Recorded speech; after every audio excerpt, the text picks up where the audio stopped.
Yeah, good morning, Devpriya. It's not good evening, it's good morning. So, yes, so everybody is warmly welcome in the class. So,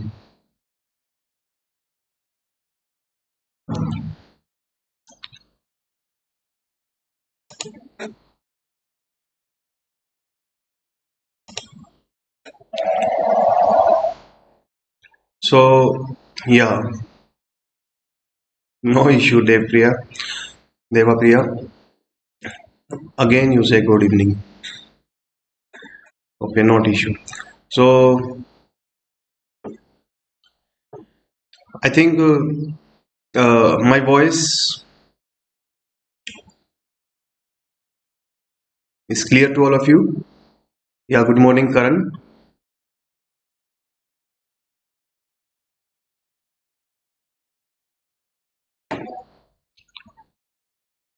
Okay, so I think we should start the class now.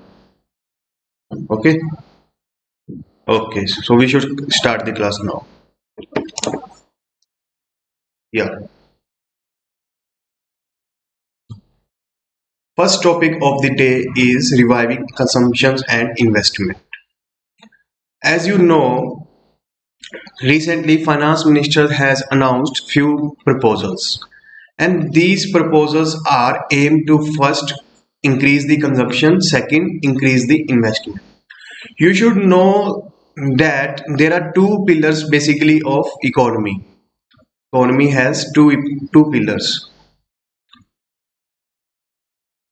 One is consumption, second is investment. As simple as that. Consumption is what consumer purchase or consume. Whatever consumer buys would come under consumption in simplistic term. And in simplistic term, investment means the amount spent on productive assets. Productive assets means which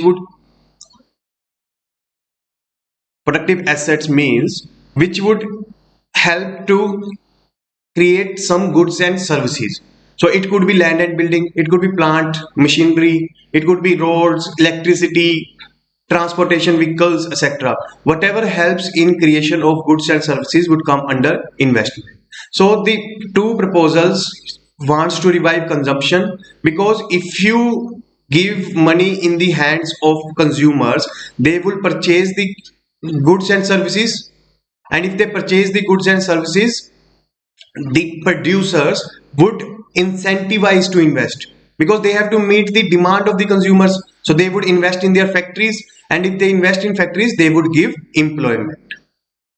They would give employment, and not only they would give employment, they would give money in the hands of employees, and again this employee would turn as your consumer. Again it would spend their money on the goods and services, again demand would be generated, again new investment would be there, and the positive cycle of the economy would continue. So basically, for factory owner or any manufacturing unit or any enterprise, people are of two categories: either he is your labor or he is your consumer. As a labor, he is giving service to you in producing goods and services, and with the money he earn, he spend on your goods and services. वो आपके आप उसको पैसा देते हो, आपके लिए काम करता है वो, और आपके लिए वो गुड्स एंड सर्विसेज बना देता है, और उसी पैसे से आपके गुड्स एंड सर्विसेज को वो खरीद लेता है. So this dual role of a one person helps business to flourish. तो इसी पे टारगेट है, एक कंजप्शन पे टारगेट है, एक इन्वेस्टमेंट पे टारगेट है. What are the targets on consumption? finance minister said that we would give money in the hands of government employees in the form of leave travel concession cash voucher scheme. What is this leave travel concession? It is basically some allowance is given to government official to visit their parental home or their home, etc. Like they would given rail fare or air fare, etc. to visit their parental home or their hometown, etc. So in, as you know, during COVID-19, all were working from, most of the officials were working from home. So they do not have travel to their parental home. So government has said that instead of LTC, I would give them cash vouchers. And what is the purpose of these cash vouchers? You have to spend these cash vouchers on goods and services. Earlier, you can save this LTC amount in your bank account. You can save this money in your bank account. Now you are forced to spend this money. That is basically the objective. That is basically the objective. That is increase the demand. And government says you have to buy these on non-food GST rated items like electronics, like mobiles, like furniture, etc. by March 31st, 2024. And 28,000 worth of demand would get generated by it. And you have to spend on 12% GST items or more. What does it mean? Those items which attract more than 12% GST, you have to spend this amount on those items. And you have to spend in only digital mode. Its name is cash vouchers, but you have to spend it only on digital transaction. And obviously you have to purchase from GST registered seller so that you can get the reimbursement from the government. What does the concept of reimbursement mean? It simply means you spent your own money on the purchase of, suppose Suresh, he's an IS officer and he got this cash voucher. What he will do, he would purchase suppose a mobile of worth suppose 8,000 rupees from a GST vendor. GST vendor would give him the bill in which GST tax would be there, and this bill Suresh as an IAS officer would submit to the higher authorities of government, and government would repay the amount of 8,000 rupees to Suresh after getting this bill. This is reimbursed means. And they have to spend at least 3 times the amount they were getting as LTC. If they are, suppose Suresh is getting suppose 2,000 rupees as LTC, leave travel concession, he has to spend at least 6,000 rupees to claim this 2,000 rupees, to claim this LTC amount. Then only he would be eligible. Otherwise it would be like if only this 2,000 rupees is allowed to be spent, then it would be like whole economy is suffering but government employees are enjoying. कि government employ की अभी भी ऐश है कि उनको LTC पूरा मिल रहा है, पूरी इकोनॉमी क्या बर्था बैठा पड़ा है और गवर्नमेंट के एम्प्लॉयज एंजॉय कर रहे हैं. सेकंड स्कीम है special festival advance scheme. In this, central government employees would get interest-free festival advance of rupee 10,000 in the form of prepaid rupee card, and they have to repay this in 10 installments, that is 1,000 rupees per month, and they have to spend this 10,000 by March 31st, 2021. And central government will disburse 4,000 crore. If also given by state government, it would again lead to disbursement of 8,000 crore. So we are just firing on the shoulders of government employees in a nutshell. What does it mean? That we would revive the economy by around 36,000 rupees new demand generation by giving money in the hands of government employees. And we are forcing these government employees to purchase goods and services from market. क्योंकि in corona both consumption and investment goes down. In consumption, people do not have any money. Investment, factories were shut. So how you would invest in new plants, new factories, new manufacturing units? So both get shut down because of corona. So that's why twin target policy is adopted by government. Now coming to the investment part, that is the capital expenditure. Here government would give 50-year interest-free loan of 12,000 crore to states, and these states has been categorized into three groups. Northeast states would get 1600 crore, Uttarakhand and Himachal 900 crore. These states are always given special treatment. इनको हमेशा special treatment मिला है. जब भी कोई centrally sponsor scheme होती है, they would get the funding on ratio of 19-10, that 19 would be of center, 10 would be of states. Others would get 17-25 or 60-40, etc. But these states always get special treatment. Second is 7,500 crore would be given as per their share of finance commission. That is as determined by finance commission, that would be given to states. Third is the 2,000 crore. 2,000 crore would be given to those states which implement 3 out of 4 reforms of government. What are those reforms? One nation card, ease of doing business, power distribution reforms, and urban local body revenues. Because in power distribution, I've already told in the previous lecture that electricity is a political commodity. In exchange of subsidized electricity, you get the votes. Politician gets the votes. That's why they are very reluctant to reform the power sector. Urban local bodies, in the previous lecture we have discussed, they consider these urban local bodies as potential danger to their political power. So that's why they are hesitant to reform the urban local bodies. One nation, one ration card, they are fearful that by this policy, Modi would come again in 2024. Because migrant workers would get tangible benefit in the form of food grains they are entitled to in whatever part of the country. So they are fearful that they would get political loss because of this scheme. That's why they are hesitant to implement it. Ease of doing business, again, some push is required by the center so that states are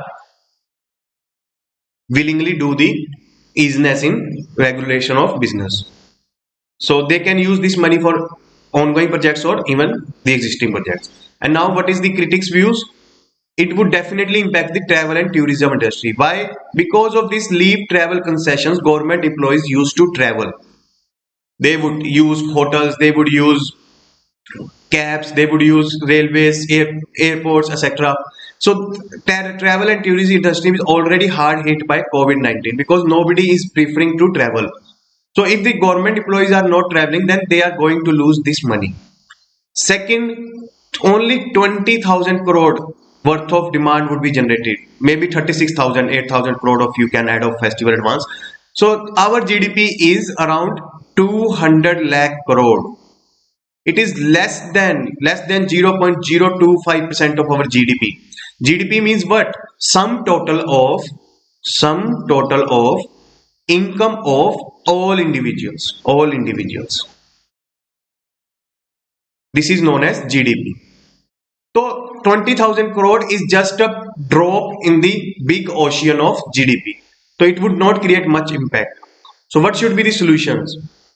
First step should be, yes, broader ambitious fiscal package. We should give more larger, bigger fiscal package to revive the economy. And timing, yes, it is right. We agree with the government that timing is right of these policies because Diwali season is coming. People prefer to purchase on Diwalis, and this incentive would certainly influence the buying behavior of government employees, and it would improve the consumer sentiment and demand in the economy. That is also true, but we need more radical reforms, more bigger fiscal stimulus package. That is basically the need of hour. So this is the prelims question for you on your screen. Kindly answer. Let me see your doubts if any. And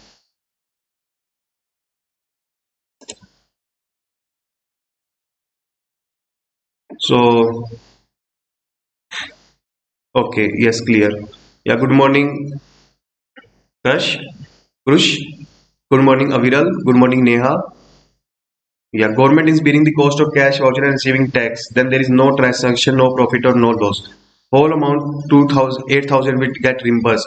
No, only leave travel concession would get reimbursed. Ritik.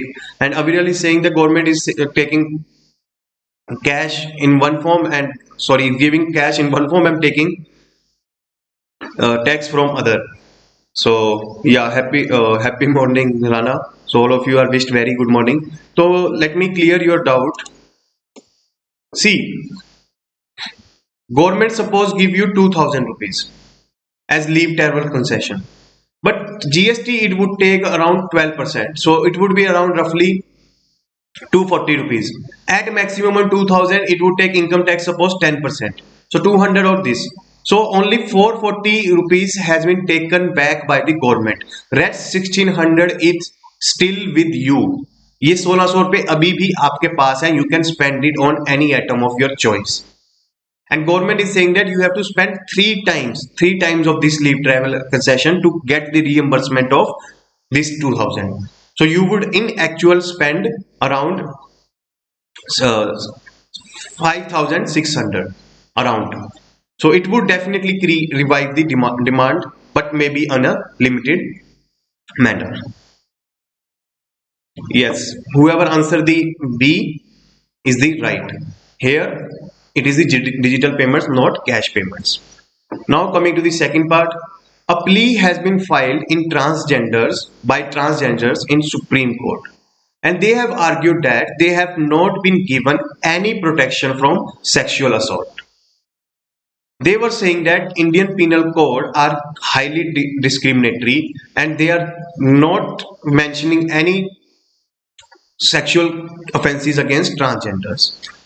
And for example, you can say section 344A, where outraging the modesty of women is mentioned, but not mention of any transgender person. So now Supreme Court asked the government about its view or stand. And court has asked the government in lieu of its Vishakha guidelines in 1997 and its recent judgment of decriminalization of consensual cases. So what is this Vishakha guidelines against sexual harassment at workplace? So before discussing these guidelines, you should know that before 1997, that is before the judgment of Vishakha, a person whoever facing any kind of harassment at workplace has to file a complaint under section 354 of penal code to the police or even to section 509. But this process was quite tedious, quite tedious and also insensitive to women, because they would be asked by police very harsh questions. What were you doing, how it happened, etc. It was quite insensitive process, and also it's quite tedious process because police is refusing to even file the FIR, is delinquent in investigation, negligent in investigations, etc. So that's why Supreme Court has given this judgment and hence laid out many procedural guidelines.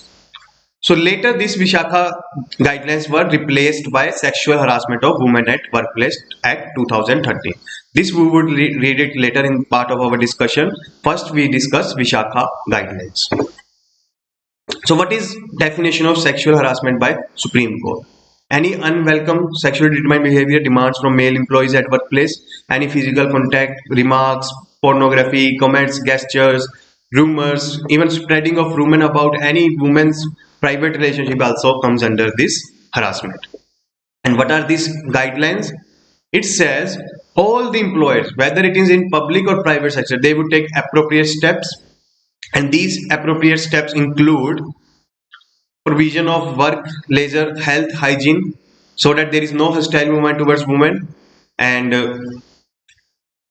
if any offense is committed under penal code, then employer would take disciplinary action and also would lodge a complaint with appropriate authority, that is the police. And victim has the power to seek transfer of her own or on the culprit. तो वो अपना भी transfer ले सकती है या किसी और का भी करवा सकती है, वो उसको राइट मिल जाता है इस केस में. और इस पे वुमेन एम्प्लॉइज के बारे में अवेयरनेस क्रिएट की जाएगी और they would take steps to discuss this at workers meeting, employ meeting etcetera, so that nobody do this. ना अनजाने में करें ना जानबूझ कर करें. No one do this deliberately और unknowingly. And central government would also take some steps. And most important is the complaint committee. This point is most important. Here internal complaints committee has been established by this judgment, What does it mean? For example, Reliance.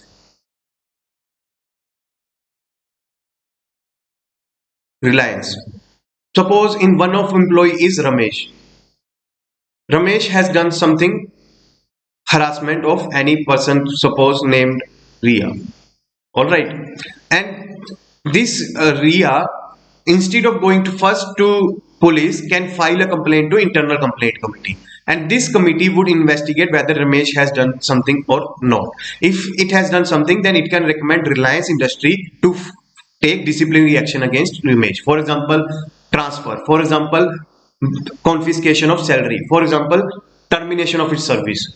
And this internal complaint committee would file the case in police also, and would ensure that Ramesh get the punishment for criminal offense. So this you should remember, and purpose of this internal complaints committee is that this RIA would get a sensitive inquiry from this committee, sensitive query, and also easy, fast, speedy redressal of her grievance. And now coming to the Sexual Harassment Act 2013. It basically replaced the Vishakha guidelines. And one thing you should know, Vishakha guidelines, you can add as example in judicial activism. It is classic example of judicial activism. Here judicial role in realm of legislature और executive is welcome. वैसे तो ये guidelines legislature को बनानी चाहिए थी, जैसे ये सेक्सुअल हरासमेंट एक्ट 2013 में लेके आए, एग्जीक्यूटिव को ऐसी रेगुलेशन बनानी चाहिए थी, but judiciary has done it when executive and legislature were sleeping, were inactive, were not proactive. This is highly welcome. So what does this law says? Yes, it says that it would include all the employers, whether it is informal or informal. Even tea stalls would come under it, barber shop would come under it, cobbler shop would come under it, rickshaw wala would also come under it. Every person would come under it. Second, police cannot refuse to file FIR for any such case. Third, such statement of woman would be recorded by a woman officer. And if internal complaints committee did not do its job, police can take appropriate action against employer. You are also complicit in this case, and you would also face the consequences. So basically, it has done the process of investigation by the police more humane, more sensitive to women needs and requirement. Second, it also holds the employer liable for any failure or negligence in conducting inquiry in sexual harassment cases. And also it puts obligations upon employer to provide safe working environment, and also display conspicuously, and conspicuously means in full measure display all the guidelines at the workplace, so that no person unknowingly do such activity, and create workshops and awareness programs. That is basically the same of Vishakha guidelines. I think that should not need to be reread by me. ये same है because उसने replace कर दिया है. पहले वो judicial order पे enforce होता था, now it is being enforce through act. तो that is basically the difference, and few more things has been added by the act. कुछ और चीजें भी ऐड कर दी, उसकी वजह से उसका स्कोप वाइडर हो गया. ये विशाखा गाइडलाइंस है, ये sexual harassment prevention and redressal act है, तो उसकी वजह से स्कोप वाइडर हो गया. Now coming to the transgender part. Transgender Protection of Rights Act 2019. It has been passed by Parliament. You should know that. And it defines a trans person whose gender does not match with the one assigned at birth. आपको पता है कि जब whenever a person is born, he is given biological identity in the form of male and female. But sometimes a person may not associate himself or herself with biological identity. He may associate with either both of that, or maybe opposite to that. So that right to associate with the identity different from the biological identity is granted by this act. ये आपको right मिलता है कि आपको किसी भी identity से आपको एसोसिएट करना है, तो आपको ये राइट मिलता है इस एक्ट से. और इसमें they prohibit discrimination against them in employment, education, housing, healthcare and other service, because in urban cities they are not even given houses to live in. They used to live in periphery. शहरों के बाहर रहते हैं वो. They were not allowed to study in schools and colleges. Even employment, people just treat them as untouchables. If they employed with them, they would just pollute their working environment. Healthcare, the huge surgeries they need to maintain their changed sexual identity. So for that, they used to take the help of either quacks, that is the unregulated fake doctors, or maybe low quality healthcare. That's why they face huge health problems. So this point I've already explained, self-perception of gender identity. Or but problem, maybe you can say problem, maybe you can say bureaucratic procedure. As you know, if any person is SC or ST, he has to get a certificate from Tahsildar that yes, I belong to SC community or ST community. But similarly, transgender, if he wants to claim himself or herself as transgender, he has to get certificate of identity by district magistrate. So far, so good. But transgender community is saying that this certificate of identity makes our lives more miserable. Why? They have to prove them that they are changing their identity. For that, they have to go to the medical examination. The doctor will examine that whether assigned birth or the actual identity asserted is different, etc. So they are showing that their life get miserable because of the bureaucratic, procedural, cumbersome process. So they should be given self-declaration mechanism. What does it mean? Just we declare on the stamp paper that we are transgenders, and that should be enough.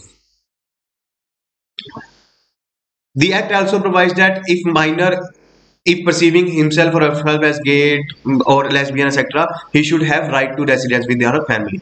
But if the family is not unable to take care of transgender person, then he should be put in a rehabilitation center. तो इसमें कर भी क्या सकते हैं? अगर family उसको accept ही नहीं कर रही, मान लो टॉर्चर कर रही है, या if family is doing torture or maybe indifference to the needs and requirement of that person, or if not taking proper care, compassion, etc., then we should not force the family to keep that person. It should be that person could be kept in rehabilitation center.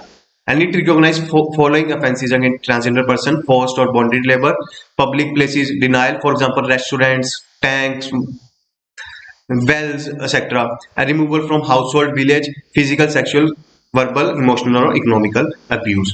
तो देखो ये सारी जितनी भी offences है ना, it is as equal to untouchability. I am again repeating, whatever untouchables has faced the oppression, exploitation, suppression, etc., same is felt by transgender persons. So we need to make a change in our laws and most importantly constitutions, that transgender rights are well recognized as we recognize the rights of women and SC/ST community. जैसे हमने special treatment दिया है SC/ST community को, women को, वैसे ही transgenders को भी देना बहुत जरूरी है, because they are at the margin of the society. वो बहुत ऑपरेशन में जी रहे हैं, उनकी मदद करना बहुत जरूरी है. And even you may know this topper Ira Singhal, she has also done a good job in upliftment of transgenders. Even now transgender community is asserting their rights. You may have seen that in Guwahati High Court there is transgender judge being appointed. Transgender sarpanch are coming to contest the elections. Transgender civil servants in future would definitely come. So transgender community is empowering themselves with education, health, etc., and they would definitely go a long way. जैसे feminism ये world का silent, consistent and non violent revolution है.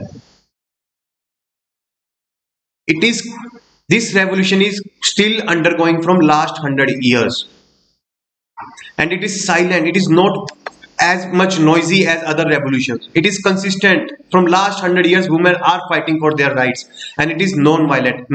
A single drop of blood has not been shed for feminism, and women condition is improving day by day.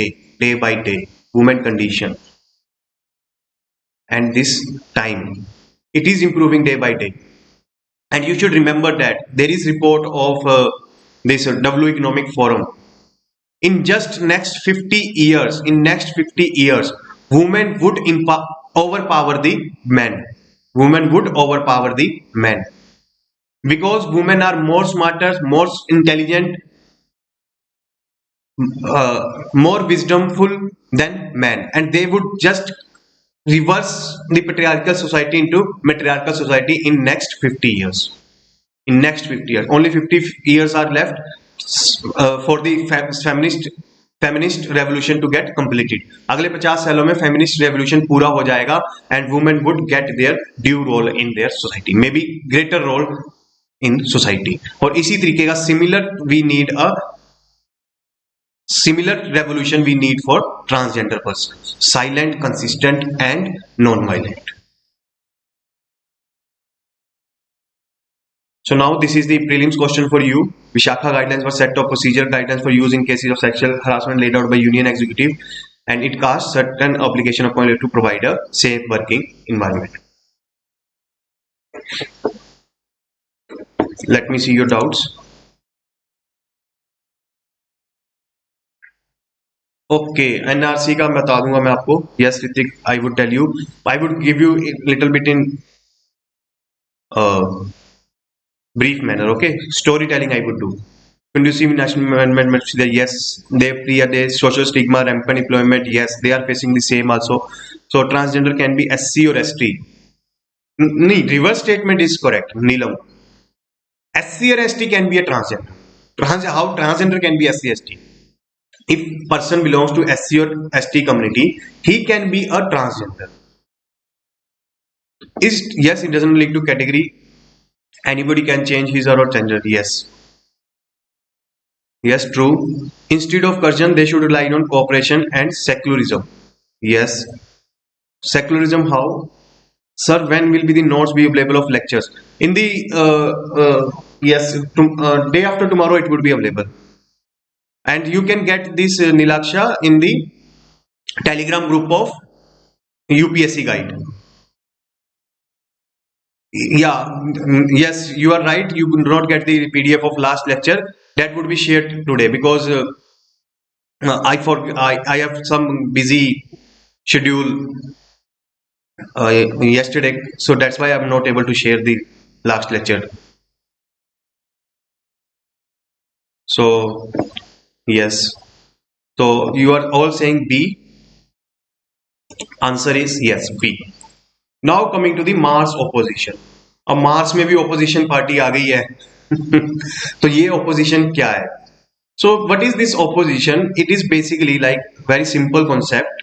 Suppose this is our solar system, this is sun, so this is earth, sorry, and this is sun, and Mars would be there like at this position. Earth, sun and Mars would be at same line. That is known as Mars opposition. It is opposite to the sun, that is why it is the term used as opposition. And effect of this phenomena is that Mars would be brighter and bigger than usual in October 2020. It would be appear more bigger, more brighter, and it would be third brightest object after Moon and Venus in the night sky. So if the question comes on what is Mars opposition in your prelims exam, you can easily answer. And one should remember that this condition can only be occurred for the planets further from Earth. What does it mean? See, this is solar system, this is sun, this is Mercury, this is Venus, and this is Earth. So, and this is Mars, and again Jupiter, etc. So this can Mars opposition or any planet opposition like Jupiter opposition etc. could happen, but Mercury opposition, Venus opposition cannot occur because Mercury और Venus जो है वो अर्थ से पहले आते हैं, तो अर्थ हमेशा इनके बाद में रहेगी, बीच में Mercury और Venus रहेंगे. In the middle there would be Mercury or Venus, and Earth would be at further from Mercury and Venus. But for the planets which are further from Earth, this situation could occur that the three sun, Earth and Mars could be in same line and Earth in the middle. If Earth is in middle, then that would be known as opposition. Opposition that is between sun and the outer planet. So there could be Jupiter opposition, there could be Saturn opposition, etc. So it depends on the revolution of that particular planet. If that comes under in the same line of orbit between sun, earth and that particular planet, that phenomena would known as opposition. And when does it happen? It happens only between earth and Mars once in a 2 year. Once in a 2 year it happens. So very short concept, very simple concept, but important concept, because by the name of the topic Mars opposition you cannot figure out what does it mean. That's why UPSC is quite fond of asking these questions. कि आपको question से पता नहीं चलेगा कि इसका meaning क्या है. That's why they would definitely ask this question in prelims. So this is the prelims question once again to you, all of you.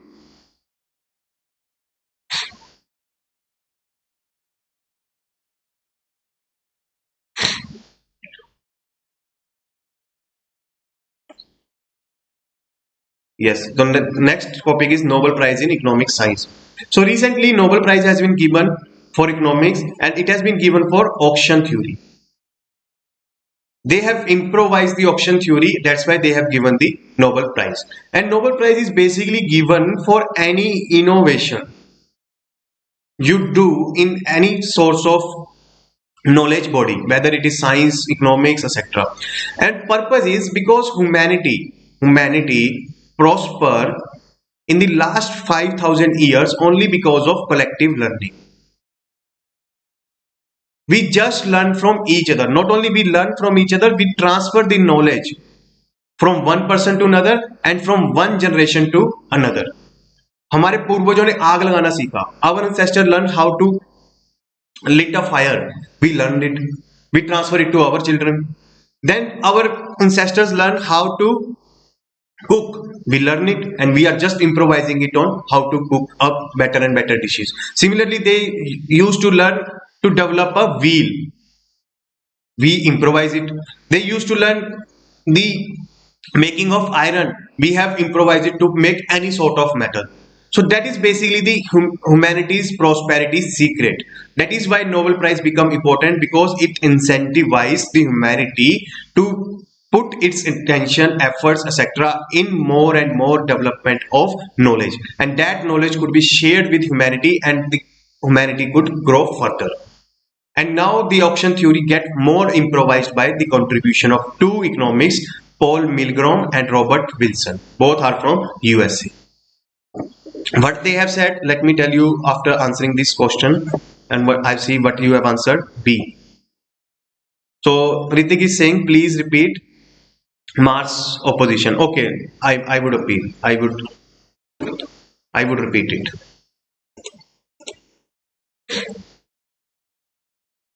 Mars opposition कुछ नहीं है, बिल्कुल सिंपल है.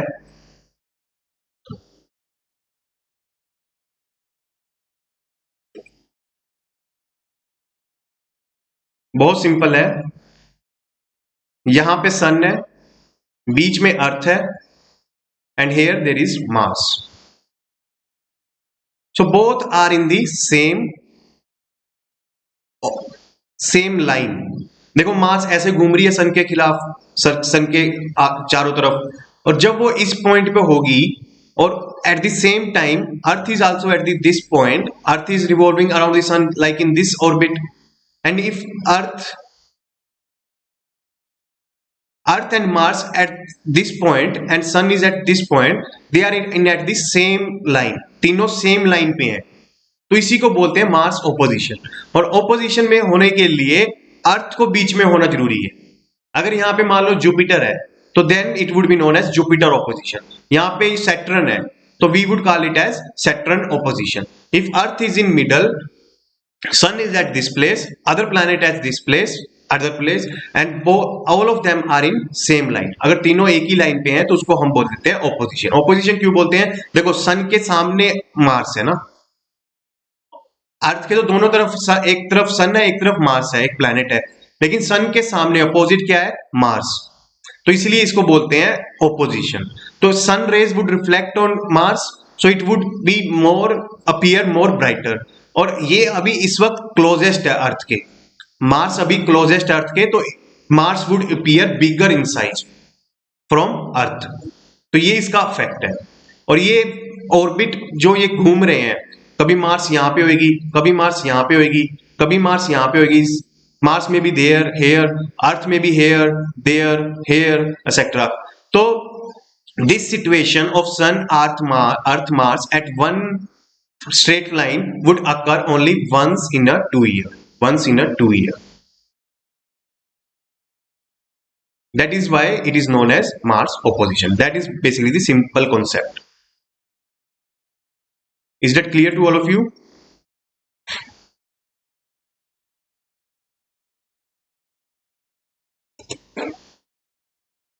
Yes, is it clear to all of you? So उसका answer आप दो. Mars opposition का answer basically C है.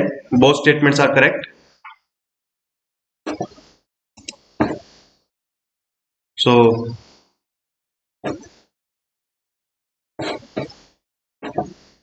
I think now we should move towards next topic, Nobel Prize in Economic Science. So these two individuals has get Nobel Prize for auction theory. First, let us understand what is this Nobel Prize in Economics. It is given in the memory of Alfred Nobel, but it is not basically the Nobel Prize, because Alfred Nobel originally constituted Nobel Prize for peace, for chemistry, for physics, for math, but not for economics. Only in 1968, on the donation of Sweden Central Bank, Nobel Foundation start giving Nobel Prize in Economic Science. Its original name is Savage's Riksbank Prize in Economic Science. Savage's Riksbank Prize in Economic Science. And this is given by the same foundation. So that's why informally we call it Nobel Prize in Economic Science. And rupees 8.33 crore, that is the award money for this Nobel Prize. Now first we would study what is auction theory, and then we would study what is the contribution of these two gentlemen.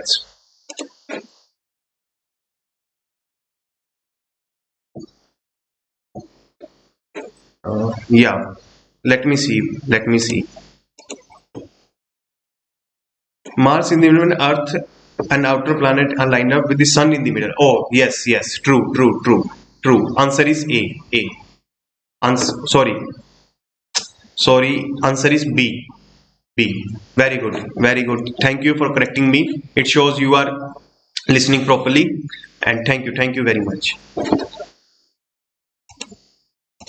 Now coming to economic. So auction theory. देखो auctions पे बहुत बवाल हुए हैं. Many nuisance has been creating on the auction. Prime is 2G scam, coal scam. All were the result of wrong auction policy or motivated auction policy where vested interest were there, corruption was there. So basically auction depends on how the auctions are designed. It basically study how the auctions are designed, what rules govern them, how bidders would behave, and what outcomes we want to achieve. I would explain each of these. First, let me tell you oldest form of auction. What is this? Simply, bank sell your property to the highest bidder. Whoever give the highest amount of money, property is theirs. जो भी सबसे ज्यादा पैसा फेंकेगा उसकी property है. ये सबसे oldest form of auction है. But over the period of time, different forms of auction models start developing. That depends on the commodity. For example, whether it is spectrum, whether it is coal, whether it is radio waves, whether it is bank property, whether it is mortgage property, whether it is any other like auctioning of railway routes, auctioning of road routes, auctioning of airways, etc. Purpose of the action, but basically means whether it is profit motive, can you want to earn as much money as you want, or you want to serve the society, that is the welfare motive. And third, entities conducting the auction, that is private sector, public sector, NGOs, which entity is conducting auction. And commodities, I've already explained you, new kind of commodities also coming, like carbon dioxide emission credits, right to collect the local garage, electricity, etc. And if we design wrong auction, not only it would affect the buyer, but would also affect the seller, because seller may not get the desired amount of money. Buyer may pay the amount greater than what is the worth of property, वो over पे कर सकता है, seller को under payment हो सकती है, and government may get little revenue from the taxes और auction money etcetera. Classic example इसका 2G स्कैम है, because of wrong policy of first come first serve, पहले आओ पहले पाओ। What does it mean? Whoever put the application first, whoever put the application first would get the auction, would get the spectrum. That was the policy. And because of this, we lost 2 lakh crore rupees. जब बाद में हमने 2G spectrum को बेचा, it was sold for rupees 1.7 lakh crore. So we lost around such large amount of money because of wrong auction policy. And public may not get benefit because of this. Because 1.7 lakh crore would go to the government kitty, government purse, government consolidated fund, and this fund would be used for social welfare activities. So that's why public also going to be get affected negatively if we use wrong auction policy. So now there are many variables of auctions. It could be closed bid, like nobody would know what amount you are putting. For example, in airports, in airport allocation, closed bids were used and competitors has put the bid on 82 rupees. Adani has put the bid on 162. जो second उसका competitor था उसने 82 rupees पे bid दी थी, अडानी ने 162 पे डाल दी। इसको पता नहीं था कि he does not know that what amount of bidding is done by his competitor, so he has over paid on this bids because of closed nature. Single bid versus multiple bid. For example, you are saying that my first bid is rupees 1 lakh. If 1 lakh is not approved by you, then it would be rupees 2 lakh, then 5 lakh, etc. So you are giving multiple bids for one particular item. Commodity being bidder values an item. For example, 2G now does not have any value, no value. But 5G has huge value. Every other company would want to invest in 5G because it is the future. 2G nobody wants to invest. वो तो मतलब मरा हाथी बन गया है कंपनियों के लिए कि वहां से पैसा कुछ आ नहीं रहा, but they have to keep the 2G infrastructure so to serve their old customers. तो उसकी वजह से 2G में वो बिकेगा ही नहीं। Uncertainty, the more the uncertainty is, more the higher value of bidder. If you know that your bid value of your competitor, then you would just what you would do, you would just add rupees 1 to the bid. For example, if Adani knows that the airport bidding is rupees 82, then he would bid for only 83. His bid would be greater than 82 by rupees 1 and he would get the tender. But he has bid because of uncertainty 162 rupees. And forget these commodities, even IPL players are being auctioned, IPL teams are auctioned, contracts are auctioned. So auction has quite widened its scope. Now coming to this, what these two gentlemen has said about auction theory. They have invented new auction format for auctioning many interrelated objects simultaneously. What are these interrelated objects? For example, you can take the example of 5G. In 5G, if you give high speed internet, you would able to get Internet of Things. Internet of Things means what? All your appliances, electronic appliances would get connected to internet. For example, AC would be connected to internet. So AC, by sitting in your car, you can switch on the AC of your room. Similarly, refrigerator would be connected to AC. Refrigerator would itself order in case your milk or juice get finished. अगर आपका दूध juice खत्म हो गया तो refrigerator अपने आप order कर देगा। तो ये इंटरनेट ऑफ थिंग्स है।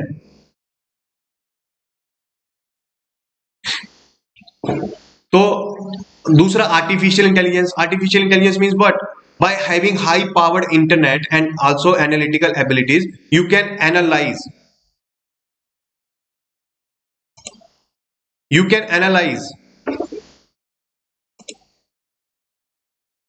the vast information available on internet. कि आपको क्या पसंद है क्या नहीं पसंद है, वो सारा हम आर्टिफिशियल इंटेलिजेंस में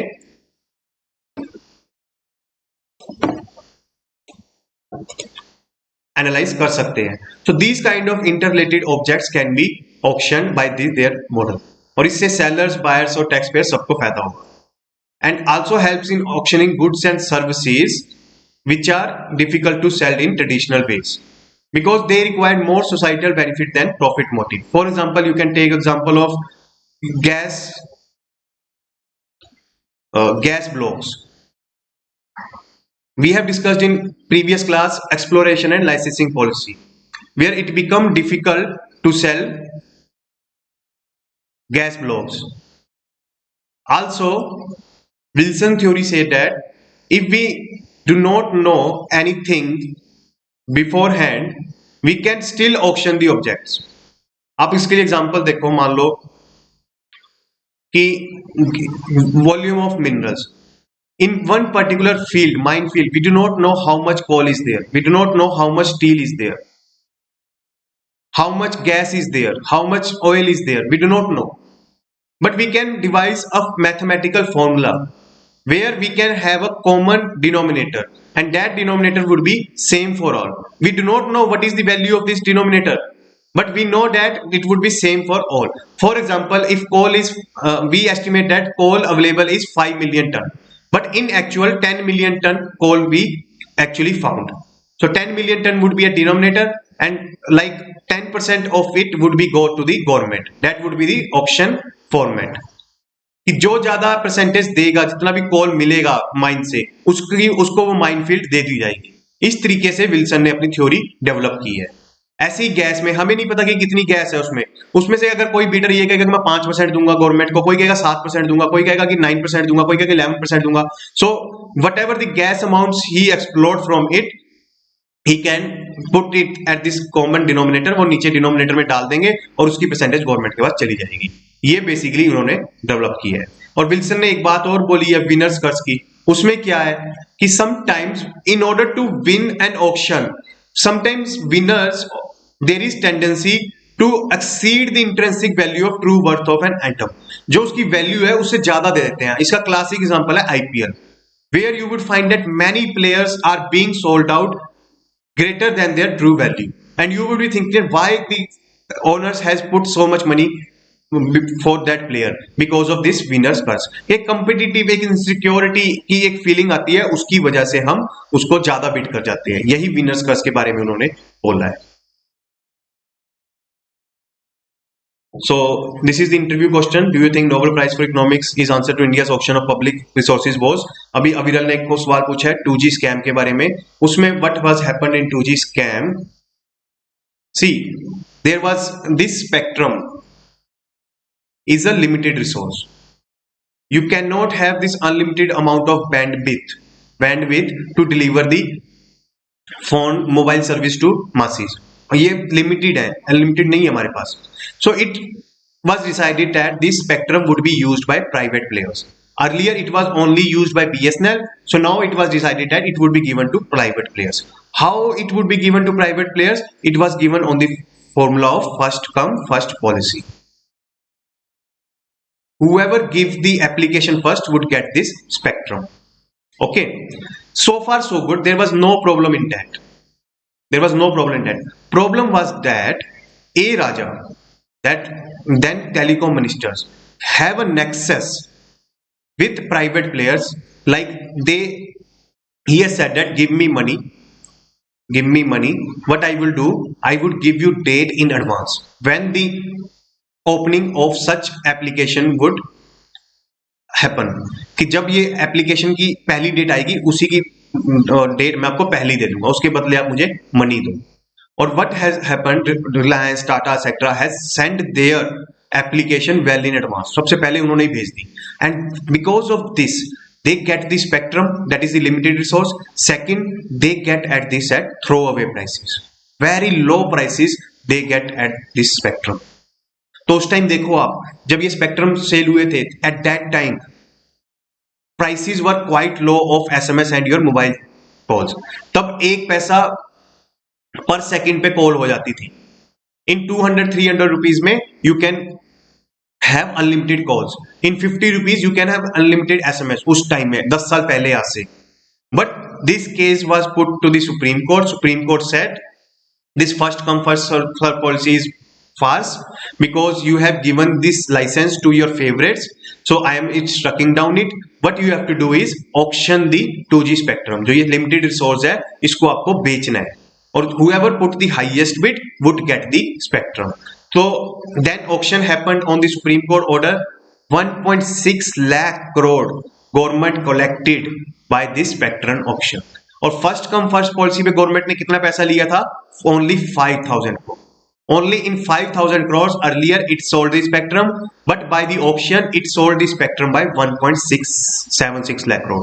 तो आप समझ सकते हो कि कितने थ्रो अवे प्राइसेस पे स्पेक्ट्रम को प्राइवेट प्लेयर्स में बांट दिया गया था. That was the basic 2G scam.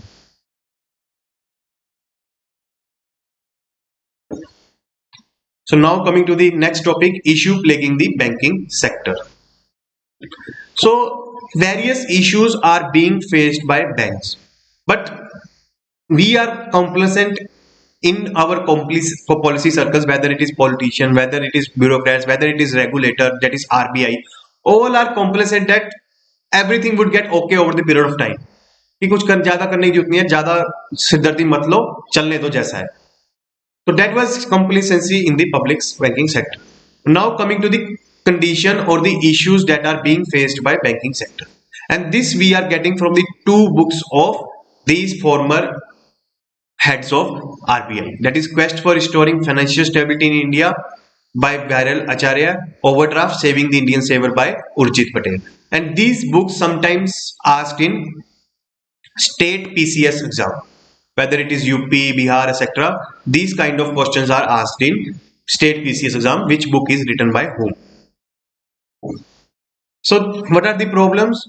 First, the banking sector is dominated by public sector banks because 60% of deposits are held by public sector banks. I have told you about in the beginning of lecture, economic pillar is investment, one investment.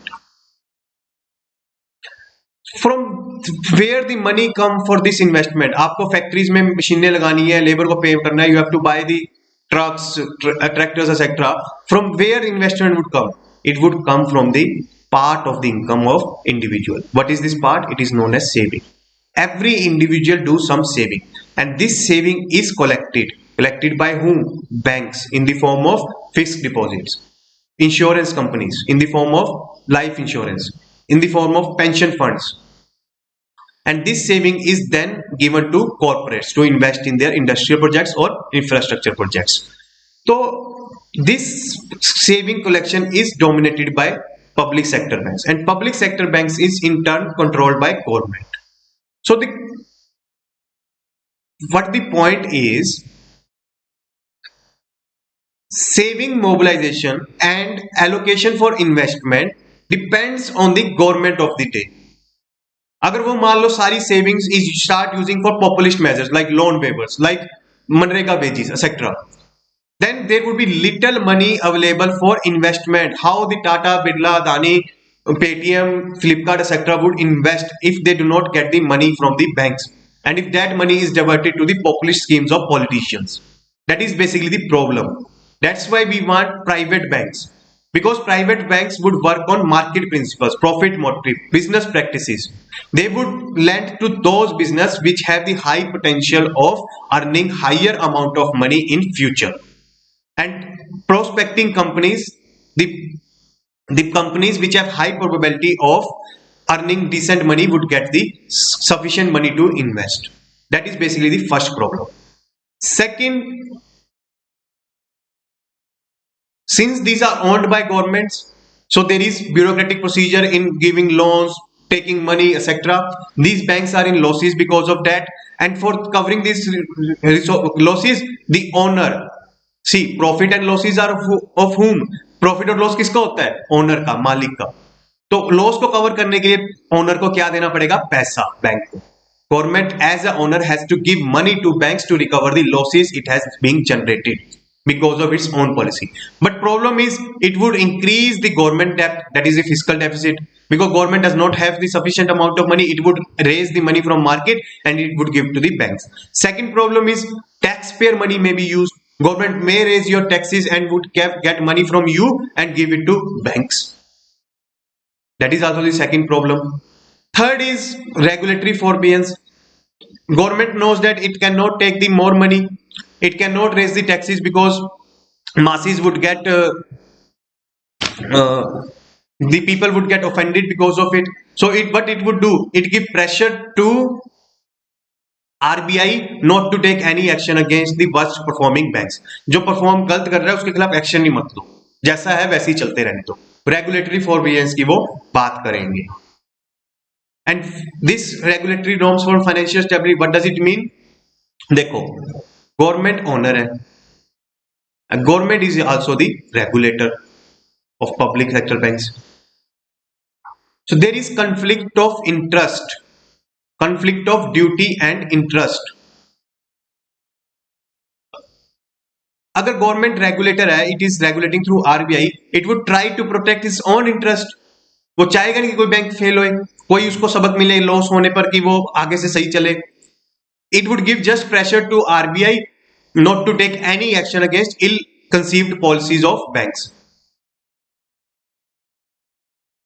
तो that's why there is conflict of duty and interest.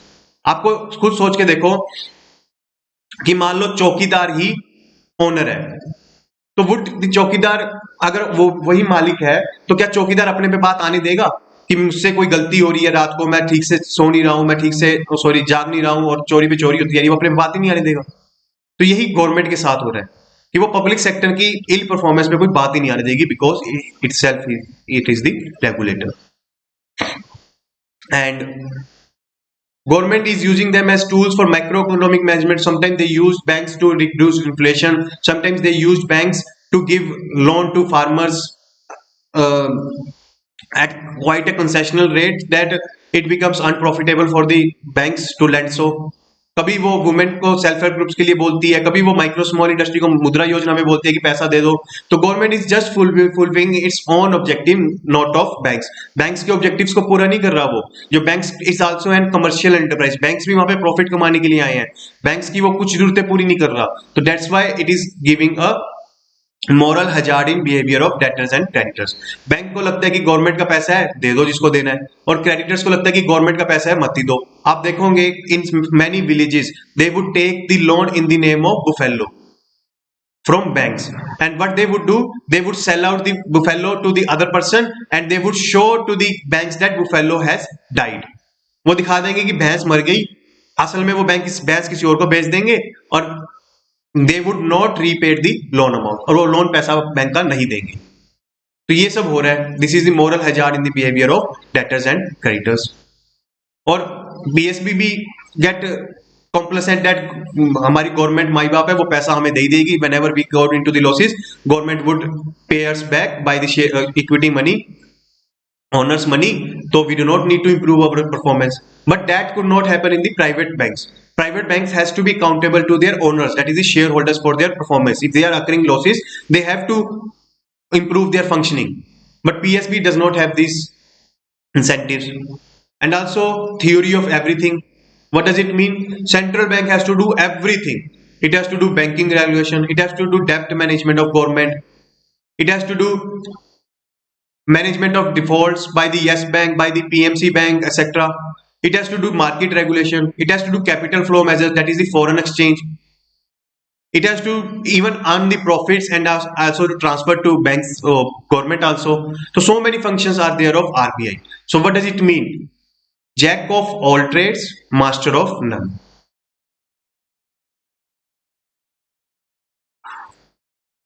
That's why RBI is quite failing repeatedly in management of financial sector. There is Yes Bank crisis, there is PMC Bank crisis,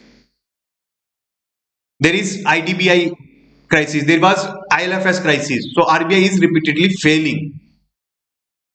Now the regulators are appointed with bureaucrats, and these bureaucrats follow the political instruction for their career. So they are not able to take independent stand on various policy issue. The current governor has been highly criticized for it. Shashi Shankar Das has been highly criticized for it because of following just the line of government. So now what are the solutions? First is privatization of PSBs. Because public sector banks now are not fulfilling the market needs of credit.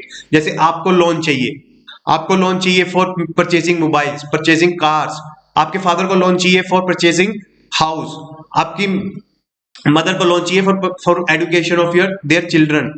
So these loans are not met by public sector banks. These are increasingly met by private sector banks. 43% जो credit है वो private sector banks दे रहे हैं. जब PSB कोई काम के ही नहीं रहे तो उनको रखने का फायदा क्या? जब पीएसबी कोई काम के नहीं रहे, जब उनकी लेंडिंग 75% से 57% होगी तो हमारे काम के क्या? उनको प्राइवेटाइज करो, जो वहां से पैसा आएगा spend it on education, spend it on health, spend it on infrastructure etcetera.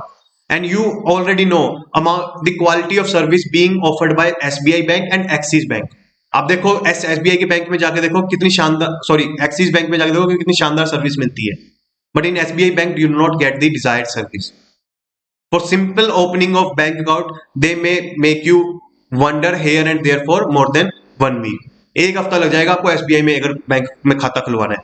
But in Axis bank you would get in just few hours. RBI should be relieved of its public डेप्ट management. जो government का डेप्ट वो manage करती है कि how much securities it has to sold in market, from where it has to raise the डेप्ट, what amount of interest it has to pay etc, that should be given to an independent agency so that RBI workload could be reduced and it can focus on the proper management of banks. Third, it should be empowered to act independently of the government so that POP become a diktat for RBI. वो उसके लिए आदेश ना बन जाए कि loan waiver कर दो. अभी बात चल रही है एमएसएमई के लोन वेवर कर दो, सुप्रीम कोर्ट में केस चल रहा है लोन मोरेटोरियम दे दो. तो so that RBI could balance out both social welfare and profit only if it act independently of government. तो इसमें क्या बोल रहे हैं, government bank should be regulated by agency that is itself reporting to government. What does it mean? There should be a buffer organisation. Buffer organisation means like this structure you can see on screen. Like here there is a public sector banks, here there would be holding company, and then there would be government. What does this mean holding company? आपने सुना होगा Tata sons. Tata sons, मैं आपको टाटा का example देता हूं. यहाँ पे there are so many Tata companies like TISCO, TCS, Tata Motors etc. तो यहां पे बीच में आती है टाटा सन्स और फाइनली आता है Tata trust. Tata trust is the real owner, Tata sons is the management holding company and TISCO is the TISCO TCS sector is the different companies.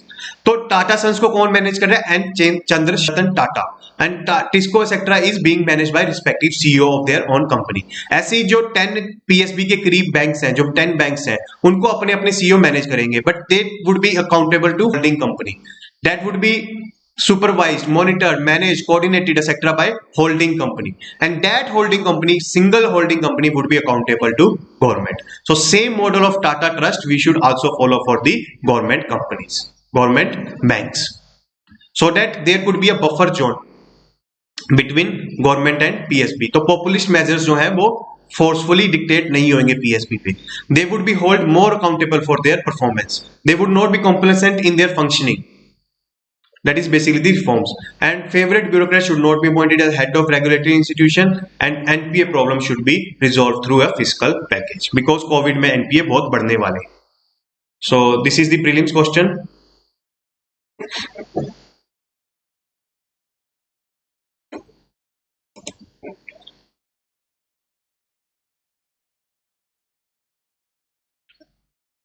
Yes, बुफेलोस पे लोन मिलता है.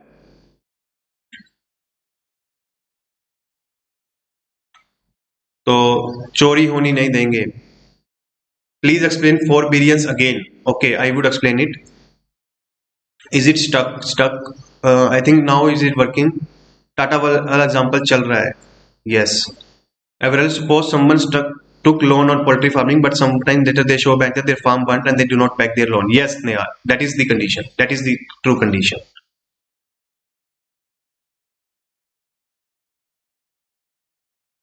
So kindly let me know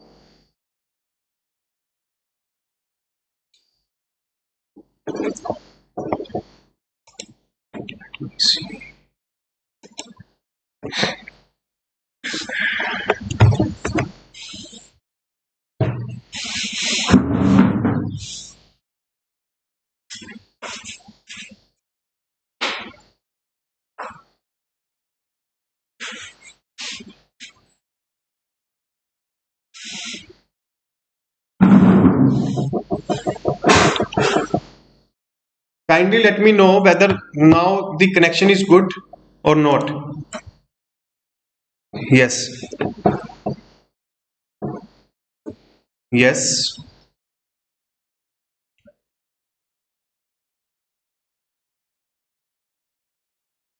B. All of you are answering B. Yes, answer is B. Answer is B. Very good.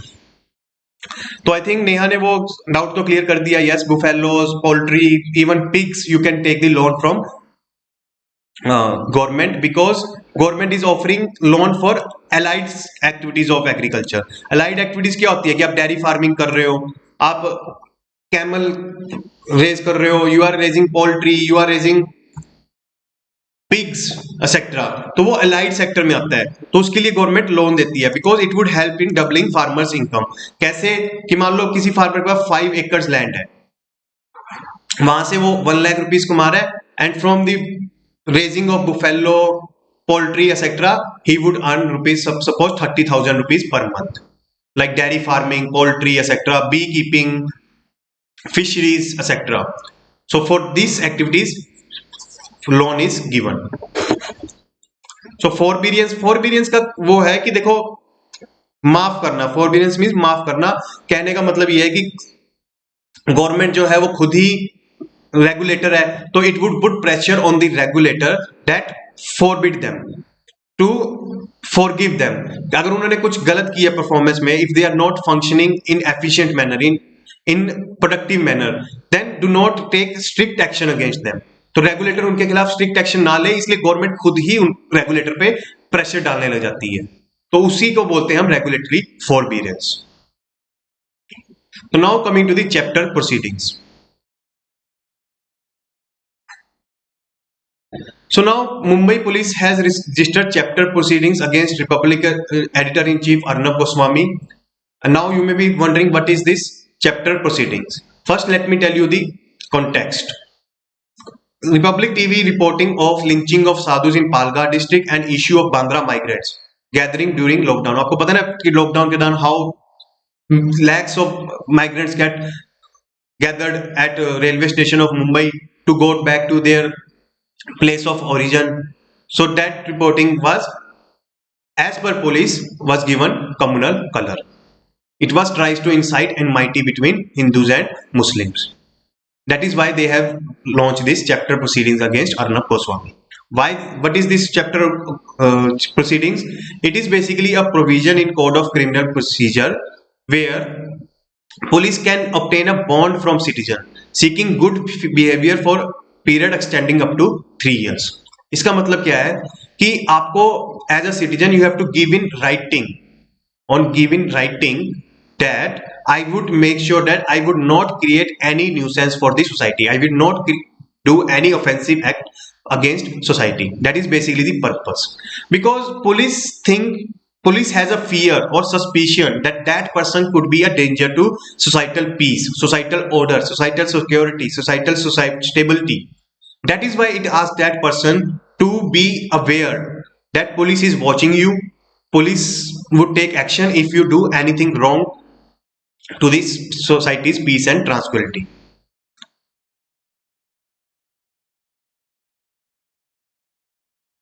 And if that person is deliberately done the crime, he would be fined or even he could be put in jail. And in which section it has been done, you should know this. It is a preventive action. Actually the crime has not been committed. Police has just the fear or suspicion that that person may commit that crime. So that's why it is taking a preventive action in the form of filing the chapter proceedings, and in which citizen has to give a bond. Basically, as on stamp paper, it has to give in writing that I would not do any crime against society. And it is given under section 111 of Criminal Procedure Code. And here the person is asked to come before executive magistrate. If there is commissioner system, then come before ACP. If there is dual system, we have discussed the dual system and commissioner system. Dual system में public order की जो responsibility है, the responsibility of public order is with DM, that is the DC, IS officer, and in commissioner system, that public order responsibility is of commissioner, police commissioner. So that is why commissioner system. Mumbai में commissioner system है, so that's why that person is asked to present himself before ACP rank officer. And if the FIR is filed under 107, sorry, if the chapter proceeding is taken under 107, then there is no need of FIR, no need of FIR. If it is done under section 110, then notice is given to habitual offender, those who are hardcore criminal who repeatedly do the crime. So these are basically the three sections for chapters proceedings. So what is the legal option available to Arnab Goswami? He can appeal before the courts. And courts, whether it is High Court or Supreme Courts, are usually against chapter proceedings. They comes heavily against the chapter proceedings because it is basically hindering upon the liberty of a person under Article 19, because it gives high-handedness power to police. That is why courts come heavily against such chapter proceedings. और मैं आपको बता दूं, देखो, Arnab Goswami in the recent days has become quite blunt in criticizing the Maharashtra government. It is just using like Uddhav Thackeray तुम मेरे पास आ, तुम मुझे जवाब दे, मेरे सामने आके बैठ के दिखा, संजय राउत में तो हिम्मत नहीं है, ये नहीं है, वो नहीं है. That language should not be used by any journalist. But at the same time, Maharashtra government should also develop some thick skin and should not do any such chapter proceedings against any TV journalist because it would violate his or her freedom of speech and expression. तो ये भी solution नहीं है कि आप उनके खिलाफ cases launch करने स्टार्ट कर दो, चैप्टर प्रोसीडिंग्स एक्सेट्रा, और ये भी अच्छा नहीं है. It is not also good on the part of journalist that they are crossing the मर्यादा, they are crossing the Lakshman Rekha और they are crossing the red line. So this is the again prelims question.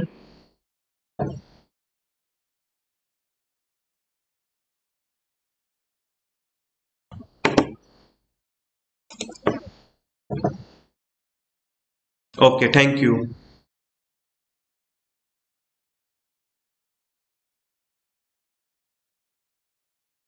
Yes, तो जल्दी से answer कर दो. We would move toward the next question, next topic A.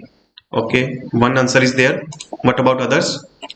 Now coming to the next topic, corporatization of Ordnance Factory Board.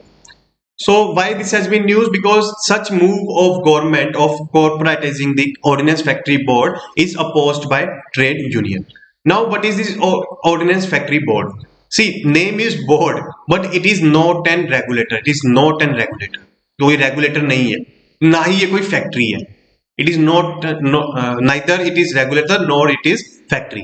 It is like Tata Sons. अभी मैंने आपको समझाया ना स्ट्रक्चर टाटा सन्स का, वही है ये. It is an umbrella body for ordnance factories and it comes under Ministry of Defense, and it is conglomerate of 41 factories, 9 training institute, 3 regional marketing centers and 5 regional controllers of safety.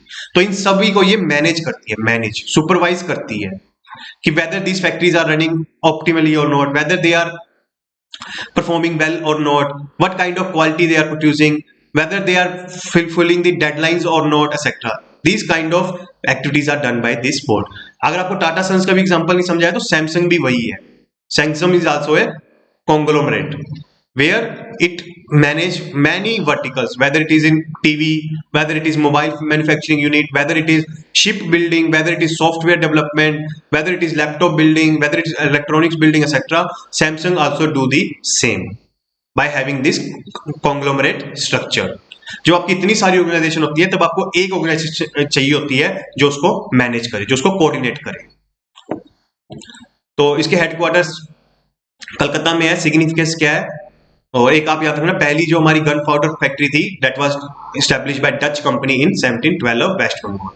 तभी देखो कोलकाता में इसका headquarter है. So weapon, ammunition, supplies, arm forces और paramilitary और police forces के लिए। अब आप सोचोगे कि ये वेस्ट बंगाल में ही क्यों लगाई है factory, because West Bengal at that time was a regional hub. उस टाइम पे ओपियम ट्रेड होता था, opium, indigo plus tea, this trade was being done. और वो ट्रेड देखो, इंडिगो कहां पे प्रोड्यूस हो रहा है, इन बिहार, उड़ीसा ऐसा। टी कहां पे प्रोड्यूस हो रही है, असम में। Opium again in this region, so and Kolkata provides them a port, so they were taking indigo from this region, tea from this region, opium to this region, and what exporting to China, the opium was exporting to China, indigo and tea to Europe. So that's why they established ports in Kolkata, that's why they were first captured Bengal, that's why Britishers first captured the Bengal, then other regions. Third, that to protect this trade, they established this gunpowder factory in West Bengal. That's how you have to analyze any information, by taking it into the wider context. So now these conglomerate produce civilian and military grade arms, ammunition, explosive, propellants, chemicals, military vehicles, etc. So now what are the benefits of corporatization? And what has been done in this regard? Empowered group of ministers for corporatization under chairmanship of defense minister has been established. What is its aim? To guide the process of transition from from an bureaucratic organization to corporate organization. इसका purpose क्या है? देखो, bureaucratic organization है कोई भी, it has to write everything, it has to maintain written record of everything. This is the compulsive part on the part of bureaucrat. अगर आप कल को आईएएस बन जाओगे, तो अगर आपको एक पेन भी लेना है तो आपको वो रिटर्न में लेना पड़ेगा. You have to put a written application to get a pen. Second, you have to always take care of social welfare objective. You are not here to do maximization of profit, you are here only for social welfare. Third, you have to maintain the propriety. What does it mean? There should be no allegation or no suspicion of anything fraudulent or anything corrupted. आप कोई भी corrupt activity नहीं होनी चाहिए आपकी function में. ये तीन चीजें आपको ध्यान रखनी होती है. इसके चक्कर में क्या होता है, the process of completing the task get slow. आप खुद ही देख लो, अगर आप हर चीज के नोट्स बनाने लग जाओ, if you start making notes of everything, your process of studying get slow. That is the written part criticism. If you start thinking of everything in social welfare terms, everything in terms of non-corrupt activity, कि आपको बस सच्चा रहना है, then your efficiency would decrease. You would not able to minimize your efforts and maximize the output. So that is basically the drawbacks of bureaucratic organization of Ordnance Factory Board. So what the government wants, it wants to corporatize it. Corporatization means it would be registered under Companies Act 2013. What does it mean? It would make the organization from bureaucratic on to professionally managed organization. What does I mean by professionally managed organization? जैसे आप देखो, जियो है, अगर आपको जियो में net नहीं आ रहा, phone करोगे, they would treat you with respect. Okay sir, we would take care of your concern. Similarly, if you're taking services from Amazon, they would highly give importance to customer service. Similarly, this corporatization, private sector management practices would be adopted, like customer care, like profit maximization, like efficiency, कि minimum resources में maximum output आए, like non mandatory of everything being written in writing. भाई ये mandatory नहीं होगा कि हर चीज return में होना चाहिए. तो उस केस में you would get more flexibility, more autonomy in your decision making and also your day-to-day functioning. So that is basically the corporatization objective of Ordnance Factory Board. अब एक और कॉन्सेप्ट है इसमें, empowered group of ministers. Empowered group of ministers. देखो, you know about the cabinet committees. See, Union Council of Ministers consists of, in Modi government, 58 members. This is the Union Council of Ministers. Is it possible to invite all the ministers and discuss the matter and arrive at a consensus or arrive at a decision? No. Everybody would have its own opinion. कोई कुछ कहेगा, कोई कुछ कहेगा. आप घर में ही देख लो, आपके माता पिता दादा दादी आप हो, आप कोई भी डिसीजन लेने लगो, सबके अपने अपने व्यूज होते हैं. You would may not able to arrive at a decision. Similarly, 58 members is not possible to arrive at a common conclusion. That's why shorter form of it is devised in the form of cabinet. Cabinet में भी around 27 ministers हैं. Now still this cabinet is quite bigger to arrive at a decision. तो उसको और छोटा कर दिया, इसको डिवाइड कर दिया ऐसे in cabinet committees. These are the cabinet committees, like cabinet committee on economy, security, political affairs, investment, skill development, etc. So for the matters related to security, only the cabinet committee on security would take the action.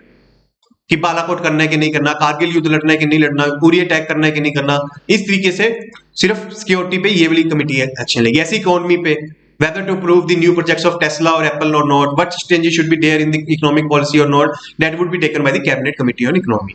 But problem in this cabinet committee is it is headed by PM. Most of the committees are headed by PM. तो PM इंसान एक है, वो सभी committees में कैसे जाए? सुबह 11 बजे कैबिनेट कमिटी ऑन सिक्योरिटी, या 12 बजे कैबिनेट कमिटी ऑन इकोनॉमी, या 1 बजे there would be cabinet committee on political affairs, 2 बजे cabinet committee on investment, etc. How the PM would able to discharge all its activity in different committees? Then एक नया concept लेके आए EGM का. उसको head कौन करेगा? Minister. In this case, Rajnath Singh, defense minister. And he would ensure the coordination with various ministry, cooperation with various ministry, have negotiation with various ministry, and would come with a solid, concrete, effective resolution of issue. वो जो भी issue है उसको resolve करेगा. जैसे इसमें है corporatisation का इशू कि we have to take care of the transition of from bureaucratic organisation to a professionally manage private sector adopted organisation. उसमें इंप्लॉइज का कोई ले ऑफ ना हो, their compensation, their wages sector would get take care of. तो वो सारा process वो देखेंगे, और जब वो कंक्रीट प्रपोजल बन जाएगा they would put before the PM, and PM would take the final call.